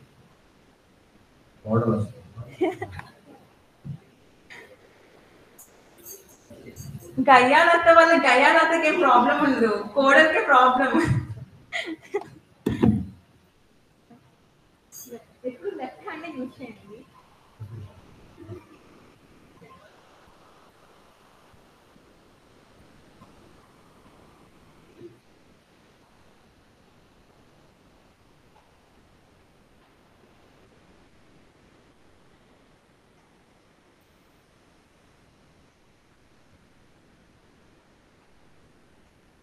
స్ట్రెస్ ఏం లేదు, ఎందుకంటే నిన్న కొంతమంది పేషెంట్స్ వచ్చారు, కొంచెం ప్రెషర్ పెట్టగానే ఇలా జుమ్మని లెగుస్తారు అనమాట, స్ట్రెస్ ఎక్కువ ఉన్న వాళ్ళు.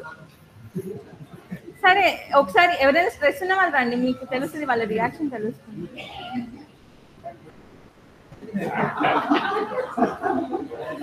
లెఫ్ట్ హ్యాండ్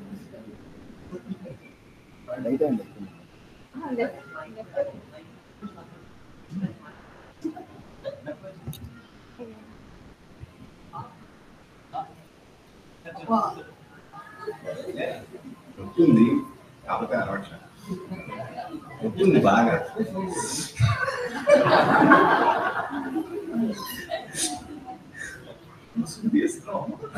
చూడండి ఆటోమేటిక్.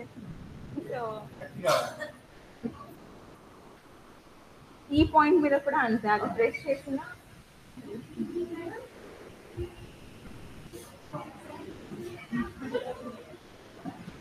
దీనికి ఎంత ప్రెషర్, మీకు అప్లై చేసే ప్రెషర్ చాలా అప్లై చేశాను.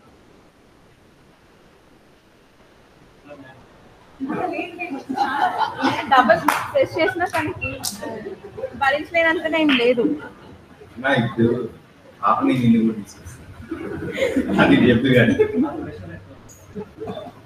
సో లెఫ్ట్ హ్యాండ్ యూజ్ చేయండి, అంటే లెఫ్ట్ హ్యాండ్ కి చేసుకోండి ఆ పాయింట్, రైట్ హ్యాండ్ కాదు. ఎందుకంటే మళ్ళీ ఇది క్వశ్చన్ అడుగుతారు కానీ ఇది మళ్ళీ ఎక్స్ప్లెయిన్ చేయాలంటే చాలా ప్రాసెస్ కంటిన్యూ అవుతుంది కాబట్టి నేను ఏం చెప్పట్లేదు. నెక్స్ట్ ఆహారం, జస్ట్ మళ్ళీ సమ్మరైజ్ చేసుకున్నాం ఇప్పుడైతే చెప్పుకున్నది. కరెక్ట్ లైఫ్ స్టైల్ ని ఫాలో అవ్వడం, ఎలానే ఇప్పుడున్న లైఫ్ స్టైల్ అంటే ఇప్పుడున్న పరిస్థితులకి మనం ఏం చేయలేం కాబట్టి అట్లీస్ట్ మన అలవాటుని మార్చుకుంటే కొంతవరకు మెరుగుపరచుకోవచ్చు. ఫస్ట్ అరగంట నుంచి గంట సేపు పైన మినిమం సూర్యకాంతి కావాలి, అంటే సన్కి ఎక్స్పోజ్ అవ్వండి. అన్ని కలర్స్ ఉన్న ఆహారాలు, అంటే రోజు ఒకే కూరగాయ కాకుండా ఇప్పుడు క్యారెట్ కానీ పపాయ కానీ బీట్రూట్ ఇవన్నీ రంగురంగుగా ఉంటాయి కదా, గ్రీన్ ఒకటే కాకుండా వీటిలో యాంటీ ఆక్సిడెంట్స్ ఎక్కువ ఉంటాయి. అంటే మనం పేరుకుపోయిన చెత్తలో ఫ్రీ రాడికల్స్ అని చెప్తాము, వాటిని ఫైట్ చేయడానికి ఈ యాంటీ ఆక్సిడెంట్స్ యూజ్ అవుతాయి. సో ఇవి తినడం వల్ల చాలా బెనిఫిట్స్ ఉన్నాయి. దాంతోపాటు ఎక్సర్సైజ్ చేయండి, ఒక గంట సేపు, అరగంట అయినా చేయండి, అట్లీస్ట్ 10 minutes అయినా చేయండి. 8 గ్లాసుల వాటర్, అంటే ఒక 3 liters వరకు, మినిమం 2 liters తాగండి. 3 liters తాగితే చాలా మంచిది. అలా అని చలికాలంలో ఎక్కువ వాటర్ తాగి మళ్ళీ కిడ్నీస్ కి లోడ్ పెంచద్దు. సో ఇది ఎలా తెలుస్తుంది అంటే మనం ఎంత తీసుకోవాలి, ఎంత ఆహారం తీసుకోవాలి, ఎంత నీళ్ళు తీసుకోవాలి ఎలా తెలుస్తుంది అంటే ఫాస్టింగ్ చేయాలి. ఫాస్టింగ్ అది చెప్పుకున్నాం కదా, ఉపవాసం అంటే దేవుడి దగ్గరగా ఉండడం, కానీ లంకనం అంటే థెరపటికల్ ఫాస్టింగ్ అంటే మన బాడీకి దగ్గరగా అవ్వడం. ఉపవాసం అంటే దేవుడికి దగ్గరగా ఉండడం, ఉపవాసం అంటే అంటే దగ్గరగా, వాసం అంటే ఉండడం. మనం జనరల్ గా ఉపవాసం అంటే దేవుడికి దగ్గరగా ఉండడం అని ఫీల్ అవుతాం, కానీ అది కూడా సరిగ్గా చెయ్యము. సో ఈ ఉపవాసంలో ఏంటంటే మన బాడీకి దగ్గరగా ఉండి మన బాడీ ఏం ఫీల్ అవుతుంది, ఏం చెప్తుంది అని మనతో మనం మాట్లాడుకోవడం లాంటిది అనమాట. సో ఆకలేసిన అప్పుడే అన్నం తినండి. ఇప్పుడు ఒక రోజు ఫాస్టింగ్ ఉన్నారనుకో, ఒక 24 గంటలు ఫాస్టింగ్ ఉంటే మనకి నిజంగా ఆకలి వేస్తుందా, లేదా మనకి అలవాట్లో ఆకలి అనిపిస్తుందా, ఒకవేళ తినకుండా ఉంటే ఏమవుతుంది, నీళ్లు తాగాలనిపించినప్పుడు తాగండి, నీళ్ళు తాగకపోతే ఏమవుతుంది, ఏమనిపిస్తుంది, ఇవన్నీ అబ్జర్వ్ చేసుకోండి. సో సో ఫాస్టింగ్ లో ఎప్పుడు ఎక్సర్సైజ్ కానీ ఎక్కువ వర్క్ కానీ చేయొద్దు. రెస్ట్ ఇంపార్టెంట్ ఫాస్టింగ్ లో, థెరపటిక్ ఫాస్టింగ్ లో. సో బీపీ ఉన్న వాళ్ళు చేయగలిగితే చేయండి. షుగర్ ఉన్న వాళ్ళకి ఖచ్చితంగా ఆకలి అనిపిస్తుంది, ఎందుకంటే వాళ్ళకి ఆల్రెడీ మెటబాలిజం పెరిగి ఆ గ్లూకోజ్ సెల్కి అందక ఖచ్చితంగా ఆకలి అనిపిస్తుంది. కాబట్టి కొంచెం కొంచెంగా తీసుకోండి ఆహారాన్ని. ఒకవేళ ఫాస్టింగ్ చేయగలిగితే ఒకరోజు చేసి మీకు ఎప్పుడెప్పుడు ఆకలి వేస్తుందో నోట్ చేసుకోండి. ఆకలి వేసినప్పుడు తినకపోతే ఏమవుతుందో నోట్ చేసుకోండి. దాన్ని బట్టి తర్వాత ఎంత తినగలుగుతున్నాం, నిజంగా ఎంత కావాలి అనేది మీకు అర్థమవుతుంది. కాకపోతే ఒకసారి బ్లడ్ షుగర్ లెవెల్స్ చెక్ చేసుకున్నాక మీరు చేయండి. నెక్స్ట్ ఈ నాచురోపతిలో మన పంచమహాభూతాలు అన్నంత వరకు గాలి, నీరు, అగ్ని అంటే ఆహారం రూపంలోనే మనకు వస్తుంది. శక్తి అనేది అగ్ని రూపంలోనే. కాబట్టి మిగతావి అంటే భూమి, ఆకాశం, వీటిని ఎలా యూజ్ చేసుకోవచ్చు అంటే మనకి మట్టి అనేది భూమికి ప్రతిరూపం కదా. సో మట్టిలో మనకి చాలా మినరల్స్ ఉంటాయి, వైటమిన్స్ ఉంటాయి. మనకు అవి తెలియకపోవచ్చు, కానీ అవి తక్కువ మోతాదులో ఉంటాయి కాబట్టి మనకు అవి తెలియదు. ఈ కార్బోహైడ్రేట్స్, ఫ్యాట్స్, ప్రోటీన్స్ అంటే ఎక్కువ మోతాదులో బాడీ తీసుకుంటుంది కాబట్టి మనకి అవి తక్కువ అయితే వెంటనే తెలుస్తుంది. కానీ కాల్షియం కానీ సోడియం, పొటాషియం అంటే సాల్ట్స్ అన్నమాట, ఇవన్నీ తక్కువైనప్పుడు బాడీ తొందరగా రియాక్ట్ అవ్వదు. అవి తక్కువ అవ్వకుండా చూసుకోవాలంటే మనకి మట్టి హెల్ప్ చేస్తుంది. ఎలా అంటే మనం మట్టిని డైరెక్ట్ గా మన బాడీకి పెట్టినప్పుడు, ఇప్పుడు ఎవరికైనా మట్టి పడదా అంటే మట్టి పెట్టినప్పుడు ర్యాషెస్ రావడం ఎవరికైనా జరుగుతుందా? మట్టిలో ఆడినప్పుడు ర్యాషెస్ రావడం ఇది జరుగుతుంటుంది కదా. సో ఎందుకు జరుగుతుంది అంటే ఖచ్చితంగా అక్కడ రియాక్షన్ జరుగుతుంది, అంటే మన బాడీ ఆ మట్టికి స్పందిస్తుంది. అలానే మట్టిలో ఉన్న ఈ కెమికల్స్ ఏవైతే ఉన్నాయో అవి బాడీ అబ్జర్వ్ చేసుకుంది. కెమికల్స్ అంటే మళ్ళీ డ్రగ్స్ అవన్నీ కాకుండా ఈ మినరల్స్, సాల్ట్స్ అంటే మనకు కావాల్సిన సోడియం, పొటాషియం, కాల్షియం ఇవి పీల్చుకొని మనకి అవసరం లేనివి అంటే నైట్రోజన్ కానీ సల్ఫర్ కానీ అక్కర్లేని వ్యర్థాలని ఆ మట్టికి ఇచ్చేస్తుంది అనమాట. మట్టి మనకి కావాల్సింది ఇచ్చి మనకి అవసరం లేనివి పీల్చేసుకుంటుంది. సో మట్టిలో మళ్ళీ చాలా రకాలు ఉంటాయి విధానాలు. మనకి మెయిన్ గా తెలిసింది మట్టి స్నానం అంటే తల నుంచి బొటన ఎండలో కూర్చోబెడతాను. దీనివల్ల మళ్ళీ అదే సేమ్ ఎఫెక్ట్స్. ఒకటి ఈ మినరల్స్ అన్ని ఎగ్జాబ్ అవుతుంది. తర్వాత కెమికల్స్ తో పాటు పారాసింపాథెటిక్ నర్వస్ సిస్టమ్ యాక్టివేట్ అవుతుంది, సర్క్యులేషన్ పెరుగుతుంది. అలానే లింఫాటిక్ డ్రైనేజ్ యాక్టివేట్ అయ్యి చెత్త అంతా పోతుంది. సో అన్ని ఆర్గన్స్ అంటే మనకి లివర్, హార్ట్ ఇవన్నీ ప్రాపర్ ఫంక్షనింగ్ వస్తుంది. తర్వాత ఈ వారికోస్ వెయిన్స్ కానీ లేదా హార్ట్ కి సంబంధించి ఏమైనా ఇబ్బందులు ఉంటే డైరెక్ట్ గా మట్టిని కాళ్ళకి అప్లై చేయండి. అంటే ఇప్పుడు ఏదైనా హార్ట్ ఫెయిల్యూర్ స్టంట్ వేశారు, వాళ్ళకి హార్ట్ మీద డైరెక్ట్ గా పెట్టకూడదు మట్టి. కాబట్టి ఓన్లీ అరిపాదాల వరకు మట్టి పెట్టి అది ఆరే వరకు ఉంచండి.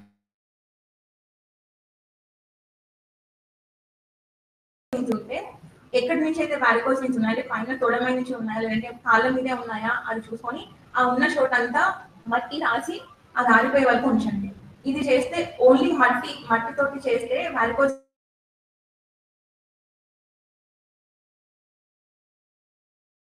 మీ కాలేజ్ లో అంటే మీ కాలేజ్ లో పేషెంట్ పైన చేసింది వేరు. అప్పుడు మాకు లెక్చరర్స్ ఉంటారు కాబట్టి మేము చేస్తాము. కానీ నేను మొన్న మెడికల్ క్యాంప్ లో నేను ఒక గురుబంధువుకి చెప్పినట్టు ఆయన చెప్పడం జరిగింది. ఆయన చెప్పిన దాన్ని ఫాలో అయ్యారు కరెక్ట్ గా. ఆయనకి 1 month లో సర్జరీ చేయాల్సి ఉంది, అది మానేసి ఏం లేదు మీకు సర్జరీ లేదు అని చెప్పారనమాట. అది కూడా ఇంకొక గురుబంధువే, ఆమె కూడా డాక్టరే. ఆమె చెప్పారనమాట సర్జరీ పడుతుంది అని చెప్పారంట. ఆయన ఇది ఫాలో అవుతూ యోగా కూడా చేసుకున్నారు. ఇప్పుడు సర్జరీ ఏం లేదు, ఆయన హ్యాపీగా అమెరికా కూడా వెళ్ళారు, అక్కడ కూడా ఏం ఇబ్బంది లేదు. మళ్ళీ పెయిన్ కానీ అవి వారికోస్ వెయిన్స్ ఇంక్రీజ్ అవ్వడం కానీ ఏం జరగలేదు అనమాట. సో ఇవన్నీ అంటే మనం ఈ ప్రకృతి వైద్యంలో ఏంటంటే మనం చెప్పడం వినడం ఒకటే కాకుండా, చెప్పడం కరెక్ట్ గా చెప్పాలి ఖచ్చితంగా, వినడం ఒకటే కాకుండా విన్నది ఖచ్చితంగా ఫాలో అవ్వగలగాలి. సో 2 వైపుల నుంచి ఉండాలి. నెక్స్ట్ తొట్టి వైద్యం అంటే మనం నీటిని యూజ్ చేస్తాము, కానీ ఇప్పుడు హాట్ ఇవే విన్నాం. మరి ఈ తొట్టి వైద్యం ఏంటి అంటే ఇక్కడ గ్రీన్ కలర్ లో చూస్తున్నారు కదా, అది టబ్. అలా మనకి డిఫరెంట్ డిఫరెంట్ షేప్స్ లో డిఫరెంట్ డిఫరెంట్ సైజెస్ లో టబ్స్ ఉంటాయి. అంటే ఏ శరీర భాగాలు మాత్రమే నీటిలో మునగాలి, ఏవి ఏవి మనకి ఇంపార్టెంట్ అన్న దాని మీద బేస్ చేసుకొని spinal bath, six bath. Spinal bath అంటే మన వెనుముక ఒక్కటే నీటిలో మునుగుతుంది. సిక్స్ బాత్ అంటే కింద పొట్ట కింది భాగం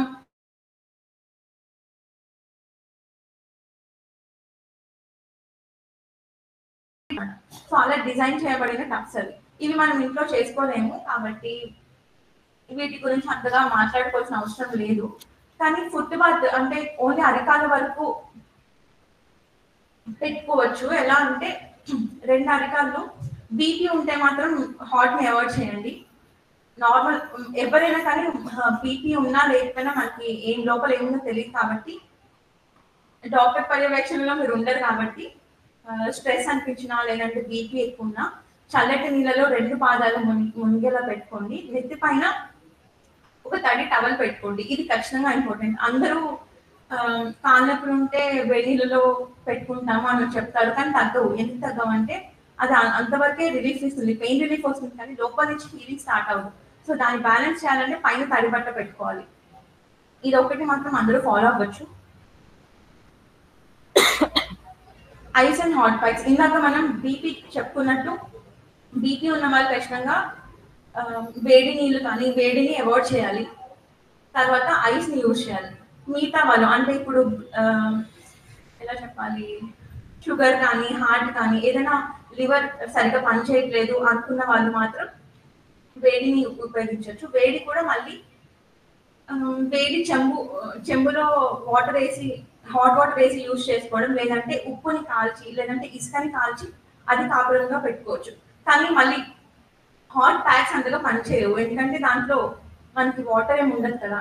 సో ఏమైనా డౌట్స్ ఉంటే ఒకసారి అడగండి, చేద్దాం. ఏంటండి అవి పాయిజన్స్ ఖచ్చితంగా ఆహారంలో. ఇంకొకటి అవును, 5 పాయిజన్స్ అని చెప్తాము. అంటే మనకి రిఫైన్డ్ అయిపోయి ఇంకా మనం తీసుకున్న మన శరీరం అది అబ్జార్బ్ చేసుకోలేని స్టేజ్ లో ఉంటాయి అన్నమాట. అవి ఏంటంటే మైదా, ఉప్పులో మళ్ళీ రిఫైన్ చేసి మనకి అమ్ముతుంటారు కదా ఆ ఉప్పు. అలాగే వైట్ రైస్ అంటే మరీ పాలిష్డ్ ఎక్కువ చేసిన రైస్. వీటితో పాటు తెల్లగా ఉన్న అన్ని రిఫైన్డ్ అనమాట. ఆయిల్స్ కూడా ఇప్పుడు మనకి అన్ని రిఫైన్డ్ ఆయిల్స్ దొరుకుతున్నాయి కాబట్టి అవి కూడా అవాయిడ్ చేయండి. ఈ రిఫైన్డ్ ఆయిల్స్ బదులు నూనెలో నువ్వుల నూనె, ఈ మిగతా పప్పులతో అంటే వేరుశనగ నూనె ఇవన్నీ యూజ్ చేసుకోవచ్చు. అంటే గానుగ నూనె మనం ఎక్కువ రిఫైన్ చేయకుండా ఈ పప్పుల నుంచి డైరెక్ట్ గా వచ్చిన నూనె వాడుకోవడం మంచిది. ఇవన్నీ కాదు, అసలు బెస్ట్ ఏంటంటే ఆవు నెయ్యి. ఇది నాచురోపతి ఒకటే చెప్పట్లేదు, WHO ఇంకా మనకి అమెరికన్ సొసైటీ ఆఫ్ మెడిసిన్ వాళ్ళు రీసెర్చ్ చేసి చెప్పింది. అన్ని నూనెల కన్నా ఆవు నెయ్యి చాలా బెస్ట్. ఎందుకంటే అది ఎలా అని అడగచ్చు, నేను చిన్నగా చెప్తాను.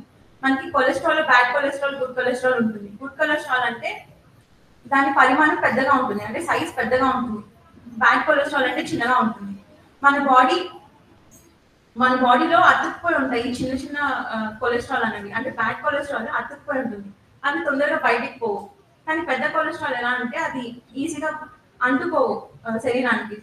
అంటే శరీరం అంటే లోపల ఉన్న భాగాలకి అంటుకోకుండా ఈ బ్యాడ్ కొలెస్ట్రాల్ ఉంది కదా, అంటే చిన్నగా ఉన్న ఫ్యాట్ ని కూడా లాక్కొని బయటికి పోయేలా చూస్తుంది. సో బ్యాడ్ కొలెస్ట్రాల్ ఉండేదంతా రిఫైన్డ్ ఆయిల్స్ లో, మనకు కావాల్సింది గుడ్ కొలెస్ట్రాల్ కాబట్టి ఈ ఆవు నెయ్యి యూజ్ చేసుకోవడం బెటర్.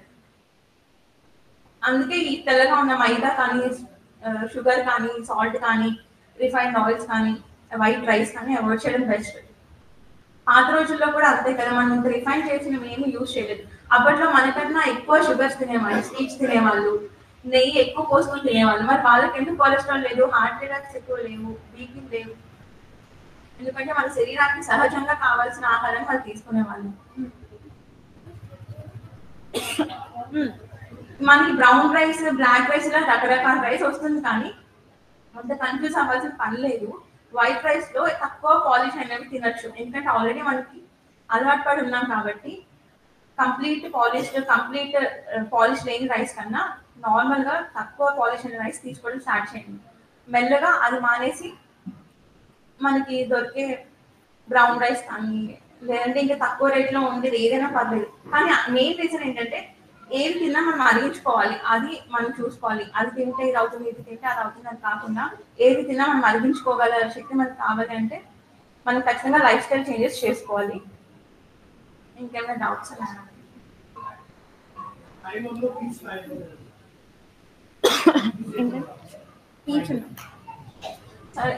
కూరగాయల్లో మనం ఇప్పుడు ఒక ఆహారం తీసుకుంటున్నామంటే దాంట్లో ఏమేమి ఉండాలి? మీరు రైస్ తినగలిగితే రైస్ తినండి, చపాతి తినగలిగితే చపాతి తినండి, ఏది మారాల్సిన అవసరం లేదు. కానీ తినే రైస్ ఇంత తింటే దాన్ని తక్కువ చేసుకొని దాని బదులు పచ్చి కూరగాయ ముక్కలు, రోజు మనం వండే కూరగాయలు, దాంతో పాటు ఒక పప్పు కూర కూడా, అంటే కందిపప్పు, శనగపప్పు, పెసరపప్పు, చోలే, రాజ్మా ఇలాంటి ఏమంటారు చిక్కుడికి సంబంధించిన గింజలు కూడా యూజ్ చేసుకోండి. అంటే ఒక కప్పు రైస్ ఉంటే ఒక కప్పు పచ్చి కూరగాయలు, ఒక కప్పు కూర, ఒక కప్పు పప్పు, ఒక కప్పు కర్డ్. ఒక కప్ కర్డ్ అంటే అది పెరుగు కూడా మళ్ళీ నైట్ టైం అవాయిడ్ చేయండి, పొద్దున మాత్రమే తీసుకోవాలి. సో ఆహారంలో ఇలా పాటించండి. పీచు పదార్థాలు ఖచ్చితంగా మనకి రా వెజిటబుల్స్ నుంచి వస్తాయి, ఈ పప్పు దినుసుల నుంచి వస్తాయి కాబట్టి సరిపోతుంది, అది మనకి బాడీకి సరిపోతుంది. అవి ఎక్కువైనా కూడా మళ్ళీ మోషన్స్ అవుతాయి కాబట్టి అన్ని సమానంగా తీసుకోవాలి. శ్రీ సచ్చిదానంద సద్గురు సాయినాథ్ మహారాజ్ కీ జై. సద్గురు శ్రీ సాయినాథ్ అందరికీ ధన్యవాదాలండి. నాకు పీపీటీ తయారు చేయడానికి ల్యాప్టాప్ నుంచి ఇక్కడ ప్రజెంట్ చేయడానికి హెల్ప్ చేసిన సార్కి, అందరి గురుమనులకి థ్యాంక్స్. అండ్ విన్నందుకు మీకు కూడా థ్యాంక్స్, ఎందుకంటే చెప్పేవాళ్ళు ఎంతున్నా వినేవాళ్ళు లేకపోతే వేస్ట్. సో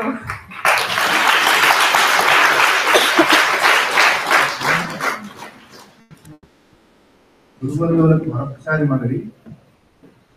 పూజ్య గురుదేవుల పవిత్ర సన్నిధానం ఇక్కడ ఉంది. అందరూ ఆ సన్నిధిని అనుభవించి అనుగ్రహాన్ని పొందడానికి వచ్చారు. విచ్చలవిడిగా అందరూ మాట్లాడేస్తున్నారు. మళ్ళీ మేము ఉదయం నుంచి చెప్తానే ఉన్నాం, దయచేసి ఇక్కడ మాట్లాడే పని మాత్రం పెట్టుకోవద్దు. మాట్లాడాలని బయటికి మాట్లాడుకోండి. చిన్నపిల్లల్ని దయచేసి బయటికి తీసుకెళ్ళండి. ఈ ప్రాంగణాన్ని పూర్తి నిశ్శబ్దంగా ప్రశాంతంగా ఉంచడానికి అందరూ సహకరించండి. Thank you.